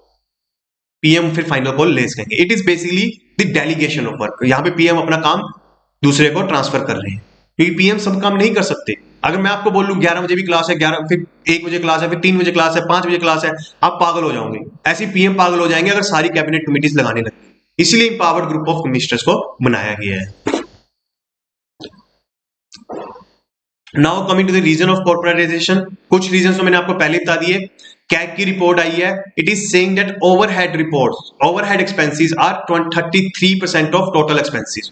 Overhead expenses क्या होते हैं? जो which are not directly related to creating a product. For example, उनको एक गन बनानी है.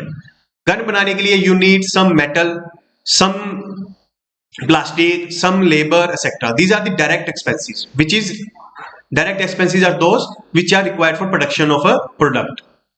But indirect expenses like supervision, like tea snacks expenses, like leave travel concession, जो अभी हमने डिस्कस किया, उसमें कोई प्रोडक्ट थोड़ा ना बन रहा है, कोई सर्विस थोड़ी नहीं बन रही है. For example your transport allowance, for example leisure time etcetera. तो ये इतने ज्यादा हो गए, 33% हो गए हैं कि it is causing huge losses to ordnance factory. Product में तो हम पैसा बना नहीं रहे, प्रोडक्ट तो बन नहीं रहा, और ज्यादा खर्चों में हम पैसा उड़ा रहे हैं. ये हो रहा है. और वो क्या कह रहा है कि supervision cost, indirect labour cost इतनी ज्यादा कर दी है कि मतलब हाईली अनप्रोफेशनली मैनेज हो रहा है. और they are delaying the production. They are just meeting the targets for only 49%. That's why our defence industry is facing serious issue, because they have not required number of weapons available with them. तो वो China से कैसे लड़ेंगे, पाकिस्तान से कैसे लड़ेंगे? Order दिया हुआ है, 3-3 साल हो गए, डिलीवरी नहीं हो रहा.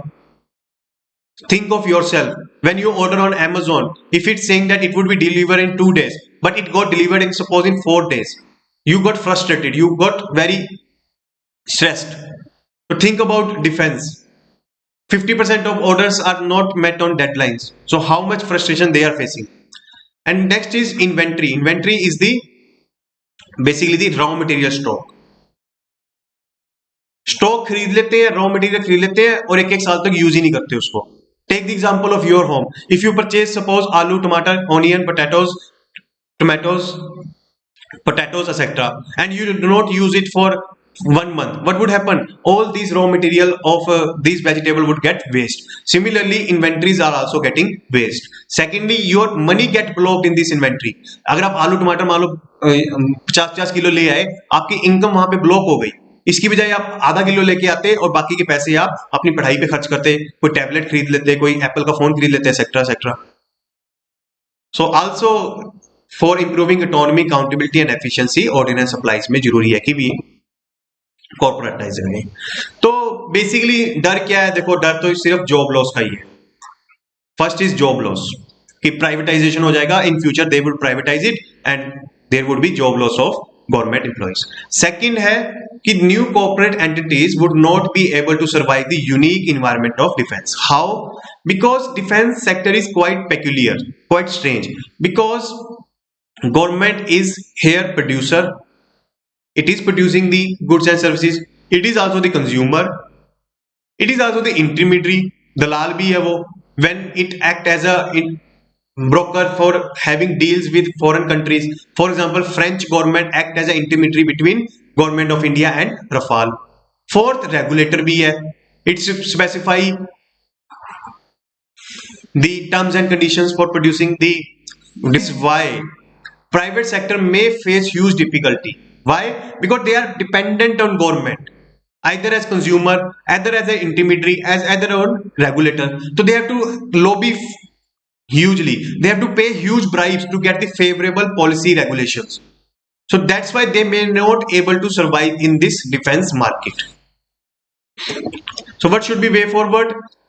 Ministry of Defense had deferred the ongoing process till the unions are protesting, so that meaningful conclusion could be right. This is welcome steps, and we should have broad consultation all these major concerns, so that sensitive topic of corporatization could be done in a proper manner.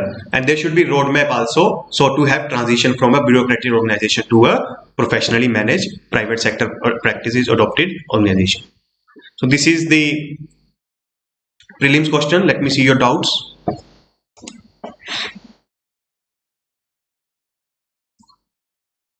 So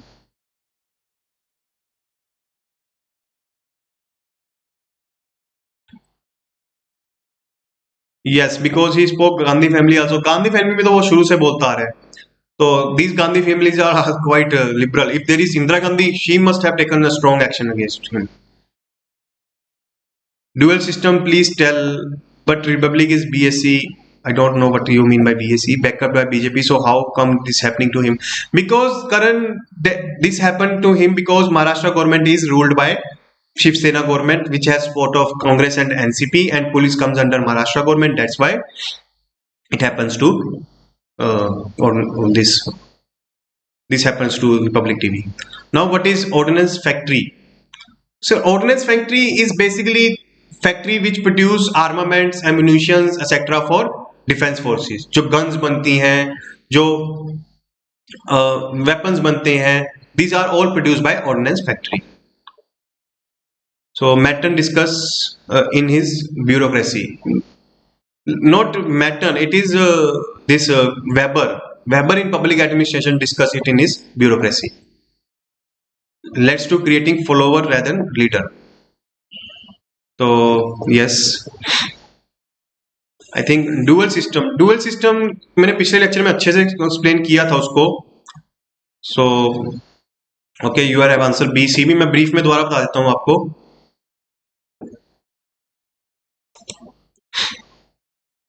Yeah, answer is B. Answer is B because it is not French company, it is Dutch company.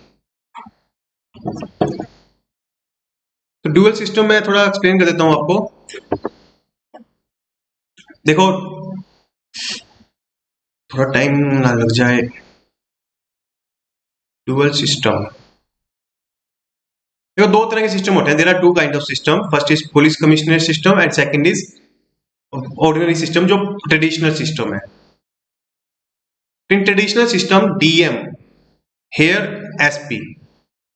DM is the head of has the commanding role over SP. For what? DM can order SP for what? For issuing lathi charge, for issuing pellet guns, for managing the crowd, for disaster management, for managing the protests, etc. Here DM order the SP.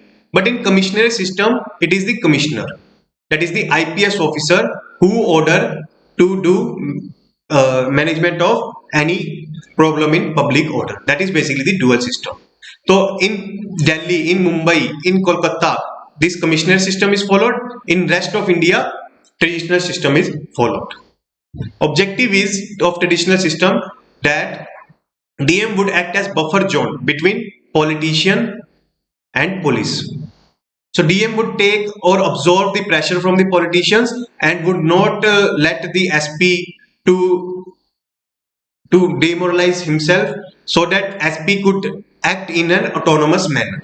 But here police sometimes get pressure from politicians. For example, in Delhi riots case in early this year, police were using high-handedness against Jamia Islamia students, but become indifferent to action of some goons in JNU.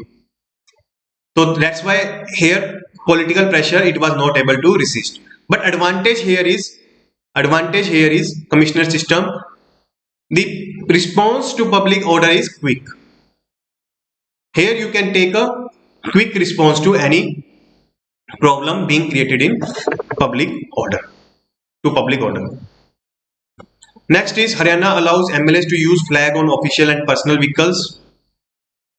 Now Haryana government says MLA can use this national flag on their private vehicles, even on their hired vehicles, and even their official vehicles.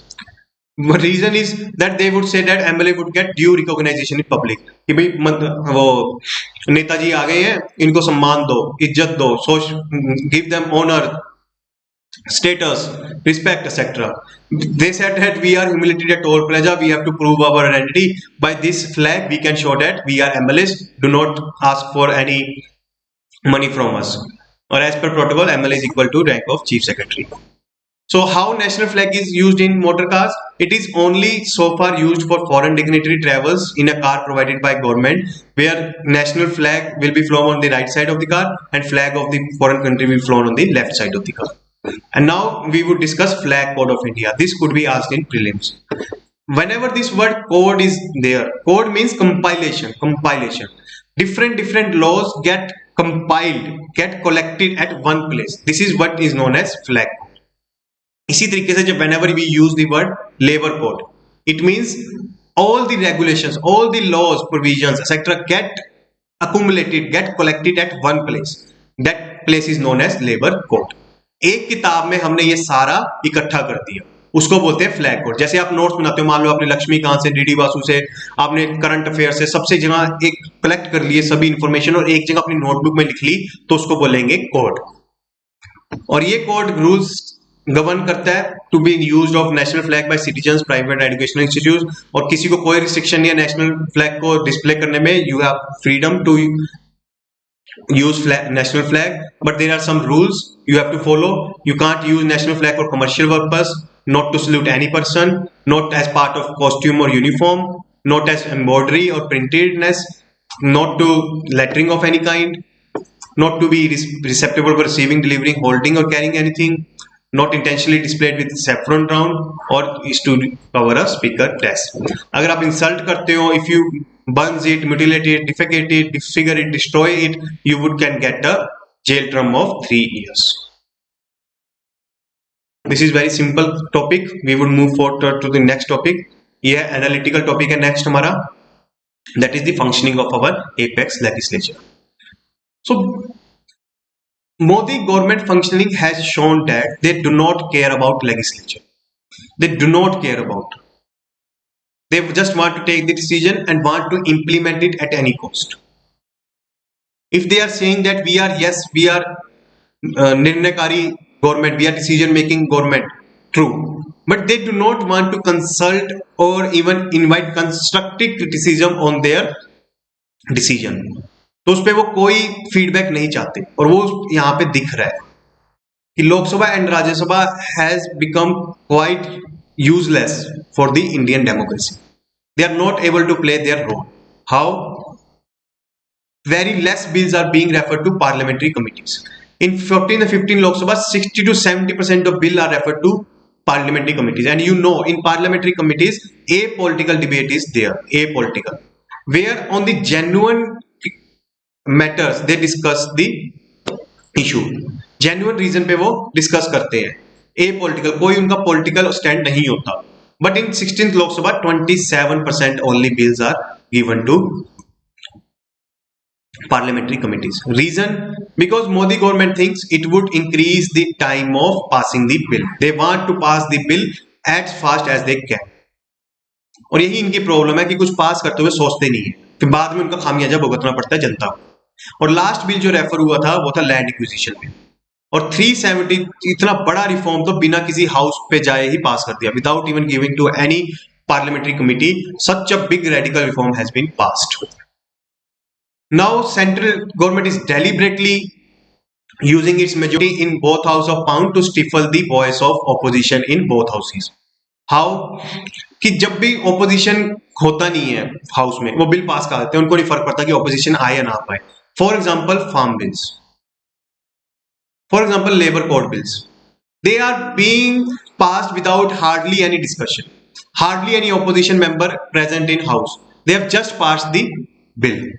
तो उनको matter नहीं करता कि opposition क्या कह रहा है क्या नहीं, कुछ कमी बता रहा है नहीं बता रहा, उनको कुछ फर्क नहीं पड़ता. Now ordinance route, they have, if the opposition is able to obstruct the passage of bill, they would use this ordinance route as a parallel legislative power. अगर तुम सीधे तौर पे हमें पास नहीं करने दोगे तो इनडायरेक्टली पास कर देंगे. मनमोहन सिंह के टाइम में 6 ईयर ऑर्डिनेंस होते थे, मोदी जी के अंदर 11 ईयर, हर महीने एक ऑर्डिनेंस पास कर देते हैं. अब ये अच्छा हो रहा है बुरा हो रहा है, that's the matter of different debate, but definitely it is reducing the role of legislature. Question hour कोविड-19 के नाम पे कैंसिल कर दिया, 0 आवर को टाइम हाफ कर दिया,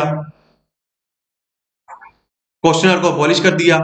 राम मंदिर की शिलान्यास करना था, उसको नहीं मना किया, क्वेश्चन आवर को मना कर दिया, क्योंकि वहां पे जवाब देना पड़ता चाइना पे, कोविड-19 पे, इकोनॉमी पे, रेप केसेस पे एक्सेट्रा, उसको बंद कर दिया. कोविड हो जाएगा, कोविड हो जाएगा.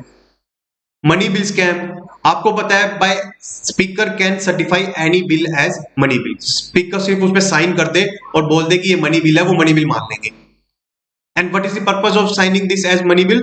कि to bypass the scrutiny of Rajya Sabha. Rajya Sabha उस पर कोई डिबेट ना करे, कोई ज्यादा अमेंडमेंट ना प्रपोज करे, कोई ऑब्स्ट्रक्शन ना करे, तो सभी बिल्स को मनी बिल कर दो. And that has happened for Aadhaar bill, for tribunal bill, etc. और वो सुप्रीम कोर्ट में भी केसेस पेंडिंग है कि whether these bill were money bill or not. अब आप देखोगे प्राइम मिनिस्टर बहुत पसंद करते हैं have direct connection with the people on radio, social media, etc. But he never talks in parliament. वहां पे मनमोहन सिंह बन जाते हैं. Only 3.6 times a year he speaks in parliament. Only 22 times in 6 years. Atalji spoke 77 times and Manmohan Singh spoke 48 times in 10 years office. और जो speaker है उसका role भी पार्टीशन होता जा रहा है. Partition means favouring one political party. और जो हाई ट्रेडिशंस है स्पीकर के, ये आप एग्जांपल याद रखना, आप अपने आंसर में डाल देना. The non partition role of G V Mavalankar, P A Sangma and Somnath Chatterjee. ये स्पीकर्स हमारे डेमोक्रेसी के में उन्होंने अच्छा योगदान दिया. They have given good contribution to our democracy and they have shown their non partition role. But rest speakers are just following the line of government of the day. So need of the hour is parliamentary reform, strengthen the parliamentary committees by research team, have constructive opposition, make speaker office independent of ruling party, do not do the misuse of money bills, etc. That we should do. That is the main question. Parliamentary democracy in the country is in danger because of consistent undercutting of its rule by majority executive. Critically discuss. Let me see your doubts first, then move to the next open. No, ऐसा नहीं है. No Nilam, it is not there. Not after corporatization, is it headed by EGM? No. EOGM is meant for transition from an old order to new order. जो हमारी bureaucratic organisation है उसको हम corporatise कर देंगे, वो कंपनी लॉज के हिसाब से चलना लग जाएगा. जैसे जियो एक चल रही है कंपनी, वैसे ही वो ऑर्डिनेंस फैक्ट्री चलनी स्टार्ट हो जाएगी. तो उसके लिए है वो ना कि उसको रन करने के लिए। जैसे ही वो कॉर्पोरेटाइज हो जाएगी, after that EOGM function would get abolished, खत्म, finished. EOGM function would get finished after that process is over. EOGM सिर्फ उसको ट्रांजिशन देखने के लिए।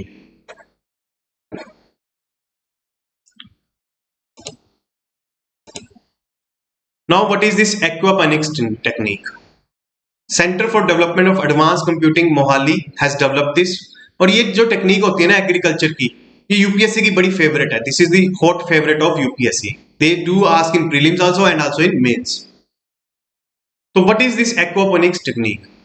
It is basically techniques that integrates horticulture and aquaculture. Horticulture is raising of plants, vegetables, fruits. Aquaculture is the raising of fish. Is basically combine both things. कैसे करती है? I would let you know.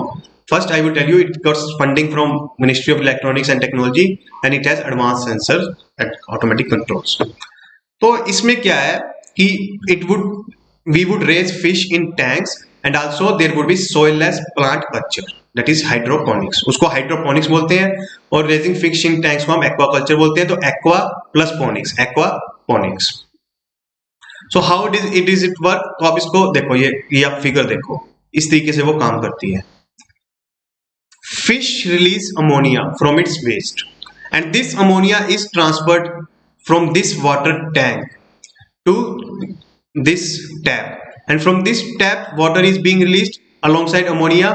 जो उसमें से ammonia में nitrate है वो plants absorb कर लेंगे and this bacteria again would turn this ammonia into nitrate और वो नाइट्रेट फिर प्लांट्स अब्सॉर्ब कर लेंगे और then after absorbing nitrate water is again released back to fishes and fishes again would add ammonia to water and then again water would be given to bacteria, converted ammonia into nitrate, etc. So this process would continue। तो इसके फायदे क्या हुए? फायदे क्या हुए कि there is less operational cost. यहाँ पे कोई कॉस्ट है कुछ भी नहीं है। सेकंड, कोई फर्टिलाइजर्स की जरूरत नहीं है because bacteria themselves are using acting as fertilizers। Water requirement is 90% less because there is reuse of water, multiple reuse of water। It's organic process, yes, no chemical is used and the production is 2 times higher, so it would definitely increase the farmer's income and increase the productivity of the given land। yes, कि आप यहाँ पे देखो within the same land you are able to grow fishes and also the plants। Productivity क्या होती है? For example this is 1 एकड़ of land. If it is producing suppose 20 kg of wheat, then productivity is 20 kg। if it is producing suppose 100 kg of wheat, then productivity get increased 5 times। so with the same amount of land we are able to get higher production, that is basically the productivity। so in this point, in the same piece of land we are able to get vegetables also and fisheries also, so it means land productivity get increased and it would save farmer and also government farmers income and it would get opportunity to rural youth to engage in these activities। जो वो भटक रहा है कि उसको पता नहीं है कि क्या करूं मैं जिंदगी में, he does not know the meaning of his life, he does not know what to do in his life, whether to go for agriculture, whether to go for service sector, whether to go foreign country for menial jobs, etc. what I should do in my life, that rural youth can be easily trained in this technology and can have decent standard of life by earning good amount of money and agri economy would get boost and fishes are being demanded in urban areas, so that demand would also get fulfilled। there are some challenges or limitations। what are those? fruit as vegetables which grow underground cannot be grown using aquaponics। जैसे radish is grown underground, that cannot be grown in this technology and setup cost is little bit higher। जो initial cost है वो higher है, इस पूरे setup को create करने में farmers has to spend a lot of money, so for that we need to give them subsidies and also interest free loans।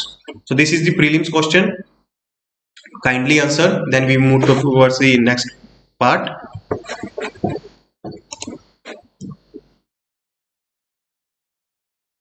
या जल्दी से आंसर कर दो।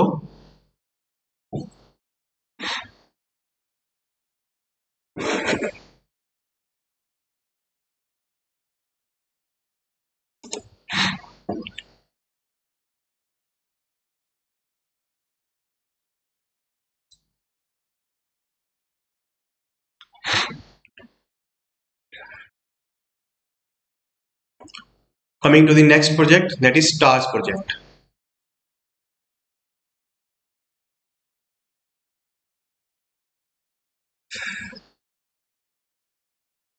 Its full form is Strengthening Teaching, Learning and Results for States. It is scheme launched by Union Government. It is centrally sponsored scheme. Sponsored scheme मतलब होता है here its funding would be shared between center and states. It is initiated by center but would be implemented by states. Funding would be shared between center and states. Centrally sponsored scheme ये होती है. Center has initiated it, started by center, implemented by states, funding shared between center and states. If there is word named central sector scheme, it means 100% financing is by center. 100% financing is by center. So in this scheme, World Bank will also give the loan of what 3,700 crore. Rest 2,000 crore would be beared by center and states. Full form is Strengthening Teacher Learning and Result for States project. That is the STARS project. What is the aim? It aligned with the objective of national education policy, quality-based learning outcomes, and it wants to improve the government managed school system, because you can see in your neighborhood the poor and marginalized section get their education in their government schools. हम नहीं जाते government schools में पढ़ने, हम government universities में पढ़ने जाते हैं, DU में, JNU में, IIM, IIT में, but schools में कभी नहीं जाते. But this marginalized section, that is the son of rickshawala, this daughter of a small scale farmer, the laborer, etc., goes to the government schools. So their educational needs need to be fulfilled in a qualitative manner. वहाँ पे quality ensure करने की जरूरत है. इसीलिए इसको PM Vidya foundation, literacy numeracy mission and national curricular and pedagogy framework से line करके इसको प्रमोट किया जाएगा. और इसको it would be also funded the India's participation in program for international student assessment. तो ये क्या है? PISA क्या है? PISA क्या है? It is introduced by Organization for Economic Cooperation and Development, and it basically tests the learning level of 15-year children in reading, mathematics and science. तो जैसे जो प्रथम NGO है वो चेक करती है learning outcomes of children. Similarly, this organization of OECD also checks the learning outcome of children, ताकि पता चल सके कि people, students are standing where. So India has boycotted 2012 and 2015 survey because it has given very low ranking to India in 2009. And India was saying that its methodology is flawed. But India now said that we would participate in 2022 cycle of programme for international student assessment. तो उसी के लिए steps लिए जा रहे हैं ताकि हमारे गवर्नमेंट स्कूल्स की लर्निंग आउटकम्स बढ़े, so that we can come with flying feathers in this programme, कि हम यहाँ पे अच्छा परफॉर्म कर सके, तभी यहाँ से फंडिंग ले रहे हैं. तो इसके मेजर कंपोनेंट्स क्या है, ये समझने वाली चीज है. पहली कि अगर हमें डाटा अगर हमें लर्निंग आउटकम्स बढ़ाने हैं तो we should have the data which students are getting what kind of education, what kind of quality education is getting. That data we should have. How many students are being retained in the classes, how are dropping out, how many are transiting to private schools, how many are completing secondary level education, primary level education, senior secondary level education, etc., so that appropriate strategy could be formed. For example, in Punjab problem is of college dropouts, तो यहाँ पे college की quality and seats बढ़ाई जाएंगी. But in Jharkhand problem is of primary education, people are not able to study up to class 5th. So here primary education would get focused. इसी तरीके से Parakh would be establish, it would be an organisation. And Modi government loves acronym. तो पहले simple सा नाम हो सकता था नेशनल असेसमेंट सेंटर, लेकिन उन्होंने इतना बड़ा नाम रख दिया performance assessment review analysis of knowledge for holistic development. UPSC aspirant बेचारे नाम याद कर करके मर गए, बट मोदी जी नहीं रुक रहे. तो it would be independent institution, और वो 60 एग्जामिनेशन बोर्ड के स्टैंडर्ड सेट करेगा. You know that there is Maharashtra school education board, Haryana school education board, UP school education board. The devil lies in these state boards. CBSE की quality reasonable standard की है, ICSE board की quality reasonable standard की है, but these state boards are lagging behind in terms of quality they offered in their regulations, standards and supervision and monitoring of schools that comes under them. तो उनके लिए standards, उनके लिए quality ensure करना जरूरी है. अगर उनकी क्वालिटी इंप्रूव होगी, automatically the schools would get improve. CBSE schools are why better than state boards? Because CBSE board itself is doing its duty properly. So that's why state boards can do their jobs properly. That's why this organization is established. Second is contingency emergency response component. What does it mean? Suppose there is loss of learning because of school closure, infrastructure damage, and adequate facilities, or recently COVID-19.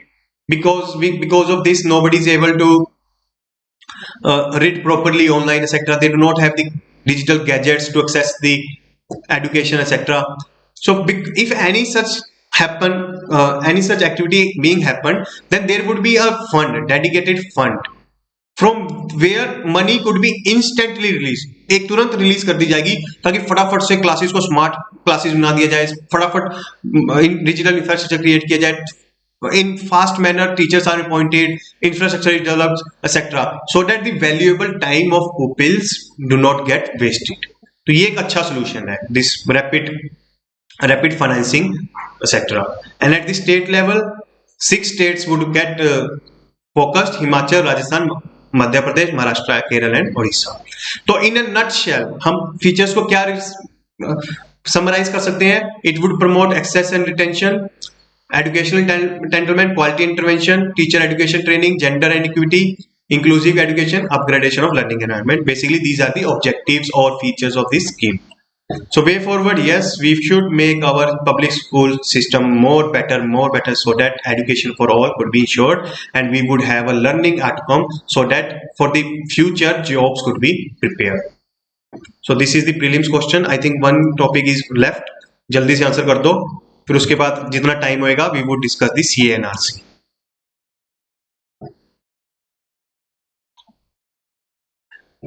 Why wait for emergency? Yeah, why don't they create the infrastructure beforehand? Yes, they were प्रिय दे syllabus खत्म नहीं होगा, बस UPSC evolve करेगा. But we have to demarcate the boundary. हमें boundary demarcate करनी है. We do not need to go beyond कि पूरे आसमान को ही समेटना, ऐसा कुछ नहीं करना. हमें अपने आसमान में एक बाउंड्री क्रिएट करनी है. We have to create a boundary in the sky so that we can prepare in a satisfactory manner.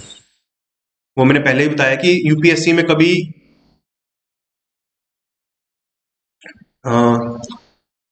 UPSC में हमेशा याद रखना, जैसे there is limit to growth, similarly we have the limit to syllabus coverage. And the answers to Nilaksha that why wait for emergency? See, emergency means what? Is sudden occurrence of an event. Emergency means what? Sudden occurrence of event. अगर कुछ sudden हो रहा है तो we cannot plan it beforehand. अब COVID-19 आया, we cannot plan it beforehand कि 2020 में COVID आएगा. सुनामी आती है, we cannot plan it before कि सुनामी 2022 में आएगी. We cannot plan it before कि इंसर्जेंसी हो जाएगी. What we can plan is our response to any such emergency. अगर कोई emergency, हम emergency पे हमारा कोई कंट्रोल नहीं है, वो कभी भी आ सकती है, सडन आएगी, शॉकिंगली आएगी. लेकिन हमारा रिस्पॉन्स क्या है कि अगर ऐसी इमरजेंसी आ जाती है तो हम उसमें कैसे रिस्पॉन्ड करेंगे, कैसे, वो हमारे ऊपर है. Our reaction to any action is in our hand. Our response to any sudden occurrence of in our event is in our hand. वही ये पॉलिसी टॉक कर रही है कि अगर कुछ इमरजेंसी आ जाती है तो in this manner we would act. तो now the answer you are all referring D. Yes, answer is D. Yes, answer is D. So now एक टॉपिक रह गया, वो हम नेक्स्ट लेक्चर में कर लेंगे. आपकी रिक्वेस्ट है कि CNRC बता दो, तो let us discuss this in brief कि वो क्या है. And one more request I got from group that discuss GST. You face some difficulty in understanding the concept of GST. जब कोई न्यूज आएगी ना GST की, I would take that news and I would discuss the GST in quite comprehensive manner. Okay? तो कोई भी एक छोटी सी भी news I, any news comes about GST, I would discuss GST in detail. तो CNRC की मैं कहानी बता देता हूँ ब्रीफ में. what was the story of CA/NRC. The story starts in the creation of Bangladesh. In the creation of Bangladesh, East Pakistan. First is East Pakistan. See this map I would draw for you.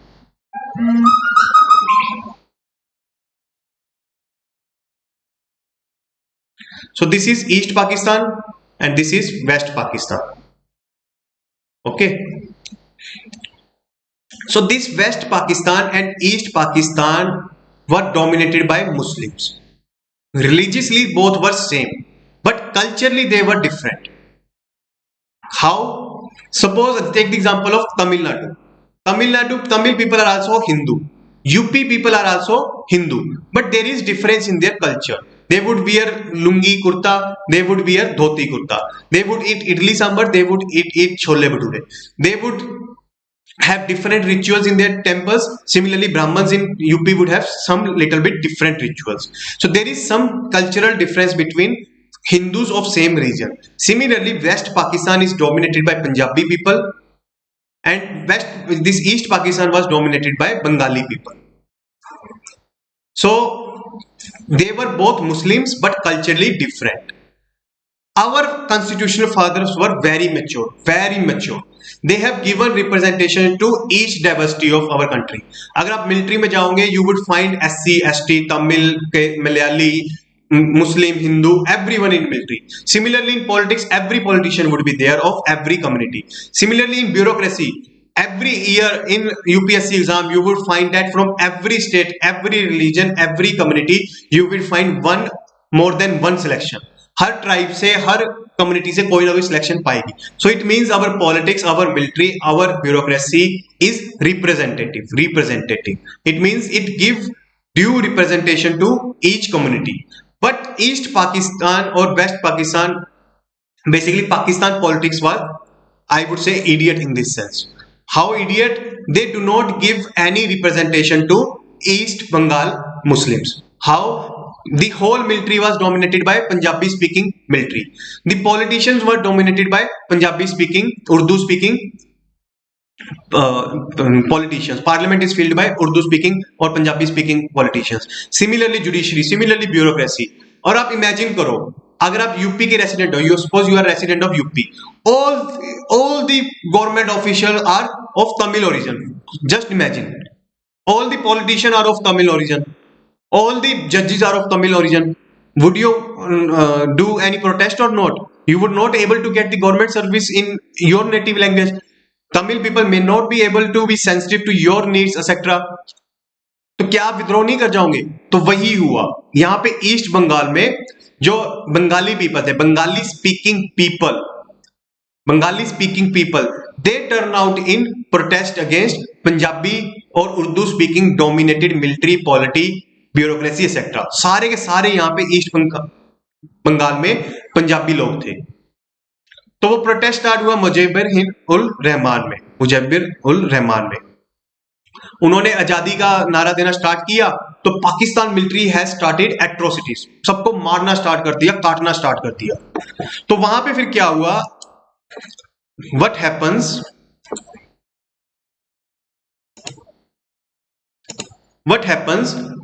These Bengalis of East Pakistan, they are of both origin, Hindus and Muslims. देखो यहाँ पे पंजाब में पंजाबी लोग रह रहे हैं. पंजाबी में सिख भी आ जाते हैं, हिंदू भी आ जाते हैं. both speak Punjabi. Similarly in Tamil, those who speak Tamil are also both Hindus and Muslims. So language has no relation with religion.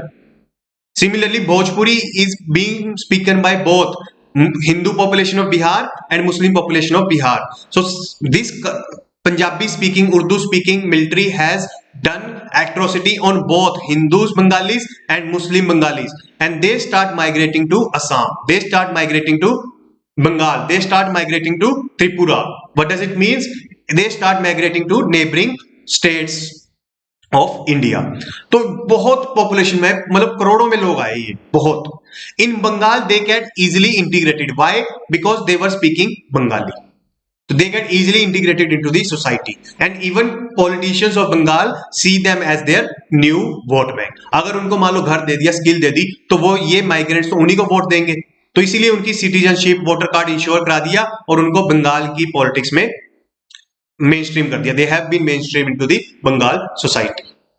But in Assam, problem was there. Why? Because in Assam, they were culturally different to Bengali people. They were culturally different to Bengali people. Assam people were Assamese speaking people.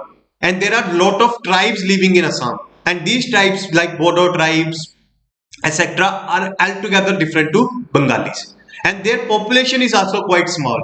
So in crores, these Bengalis people go to Assam. So these Assamese people start feeling insecure, start feeling jealous, start feeling left out, alienated from Bengali people, because they feel that their jobs, that is economic disadvantage would be there, that is their jobs would be taken out by Bengalis.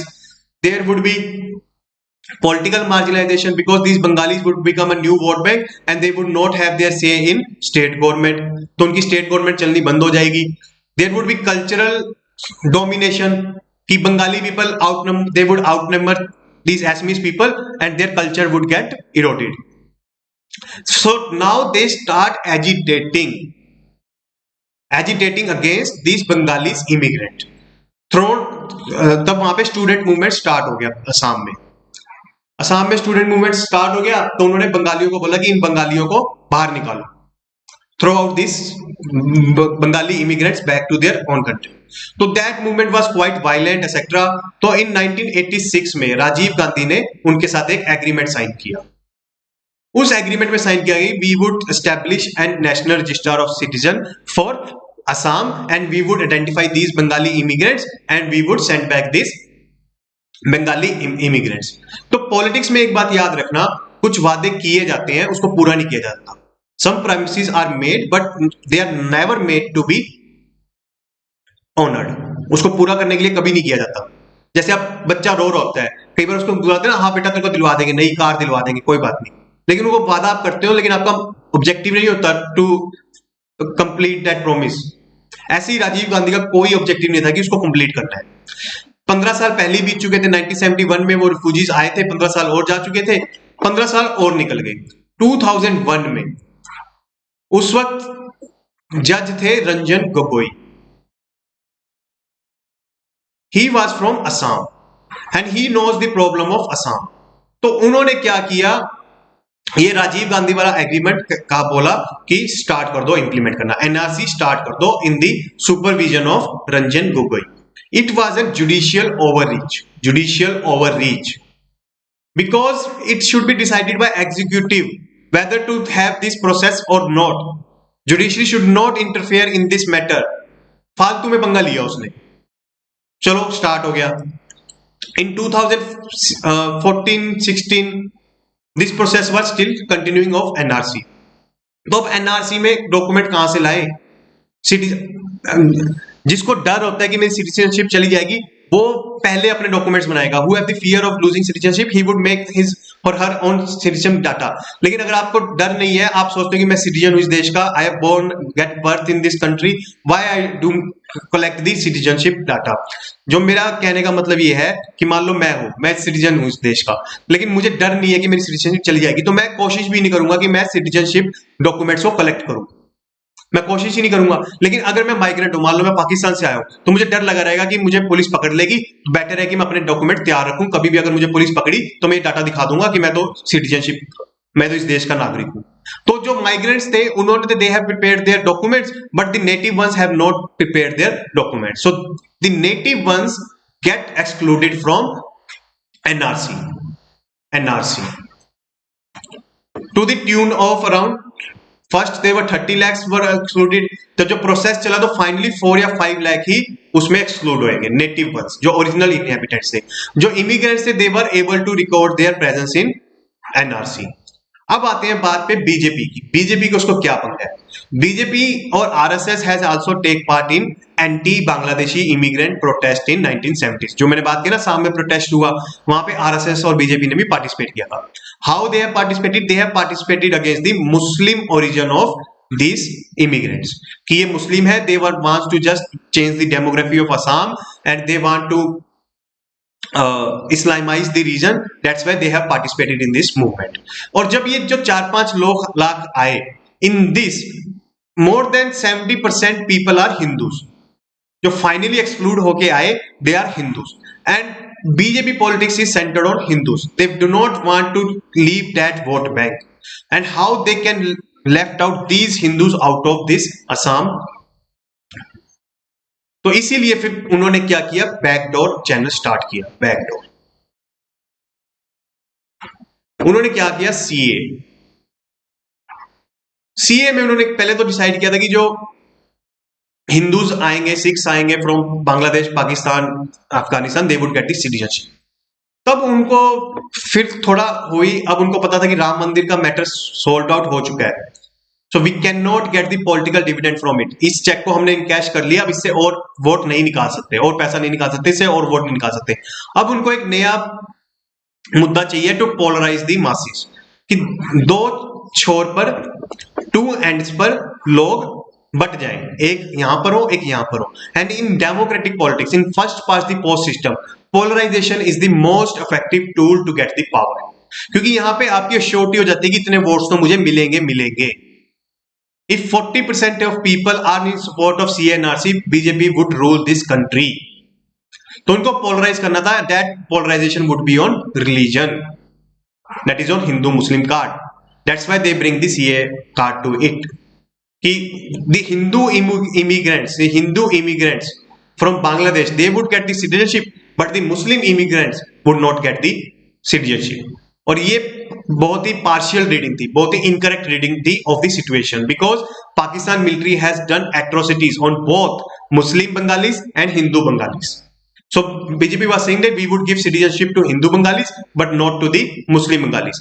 But Assam का जो agitation था, जो साम agitation था, वो दोनों के खिलाफ था. हिंदू बंगाली के खिलाफ भी था और मुस्लिम बंगाली के खिलाफ भी था. That was against both Hindu and Muslim Bengalis. So that's why they have shown wide protest to CA bill. That's why they have said that CA should also include, CA should exclude Hindu Bengalis also. जो हिंदू बंगाली हैं उनको भी exclude करना चाहिए from citizenship, otherwise their protest get nullified. तो उनके protest की कोई वैल्यू नहीं रही. तो ये सीन था सीए एनआरसी का. सो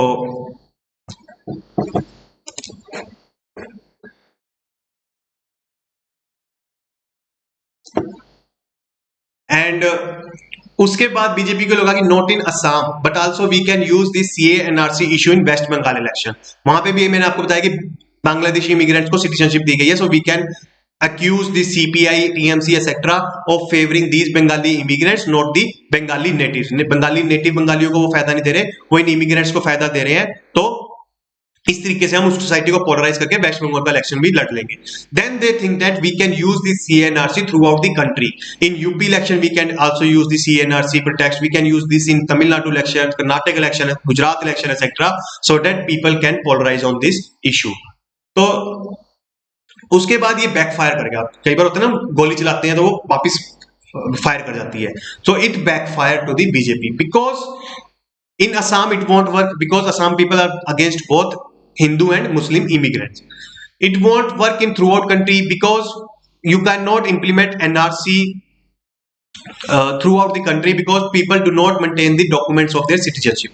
आपको जॉब लेनी है, आप अपनी डिग्री संभाल के रखोगे, बट आप सिटीजनशिप के लिए कौन सा डॉक्यूमेंट संभाल के रखोगे? आप बर्थ सर्टिफिकेट बनाओ ना बनाओ, कोई फर्क नहीं पड़ता, क्योंकि you are secure in your mind that you are not deprived of citizenship because of lack of documents. अगर आपके पास डॉक्यूमेंट्स नहीं है तो आप इनसिक्योर नहीं हो कि आपको देश से बाहर निकाल दिया जाएगा. तो इसलिए आपके पास डॉक्यूमेंट्स नहीं है, तो मेजोरिटी ऑफ हिंदूज में लेफ्ट आउट ऑफ एनआरसी. तो बीजेपी कह रही है कि I would give you backdoor channel through CA. अगर हिंदू सिटीजन एनआरसी में रह जाता तो उसको सीए से मिल जाएगा, अगर एनआरसी में मुस्लिम रह जाता तो उसको नहीं मिलेगा. तो अब कंक्लूजन ये निकलता है, जो सीए है सिटीजनशिप अमेंडमेंट एक्ट, वो एक मिसाइल लॉन्च व्हीकल की तरह है, मिसाइल की तरह है. It is giving citizenship to prosecuted religious community of Hindus, Jews, Buddhist, etc. from Pakistan, Afghanistan and Bangladesh. That is good. That is good. But it can be used as a backdoor channel for denying citizenship to Muslims and giving citizenship to Hindu in case NRC is implemented. अगर NRC implement करते हैं तो हिंदुओं के लिए backdoor channel हो जाएगा, तो इट इज बैड। तो यानी ये एक लॉन्च व्हीकल है, इससे हम एक सैटेलाइट भी लॉन्च कर सकते हैं और इससे हम एक बॉम्ब भी लॉन्च कर सकते हैं। बॉम्ब क्या है? एनआरसी, और सैटेलाइट क्या है? Citizenship to the prosecuted community. अगर उसको एनआरसी इंप्लीमेंट नहीं किया तो then it is good, it is not harmful, it is harmless. If NRC is implemented together with CA, then it is like a tickering bomb for the minority community. So now उसके बाद Covid हो गया, protest खत्म हो गया, तो हम भी अपना लेक्चर खत्म करते हैं। तो ये सारी स्टोरी थी CNRC की, what was the BJP calculation etcetera. I have already told you, Assam की स्टोरी मैंने आपको बता दी, ईस्ट बांग्लादेश की स्टोरी बता दी, द यूटिलिटी ऑफ CA बता दी, etcetera. I think we have covered the topic in quite detail. So if you have any doubt, kindly ask. Otherwise, we would end the session for today and we will meet on Wednesday. कोई doubt हो तो बताओ।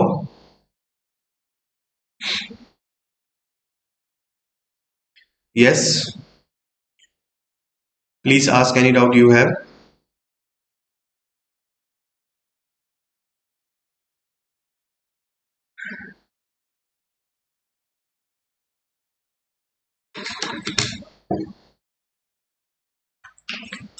Yes.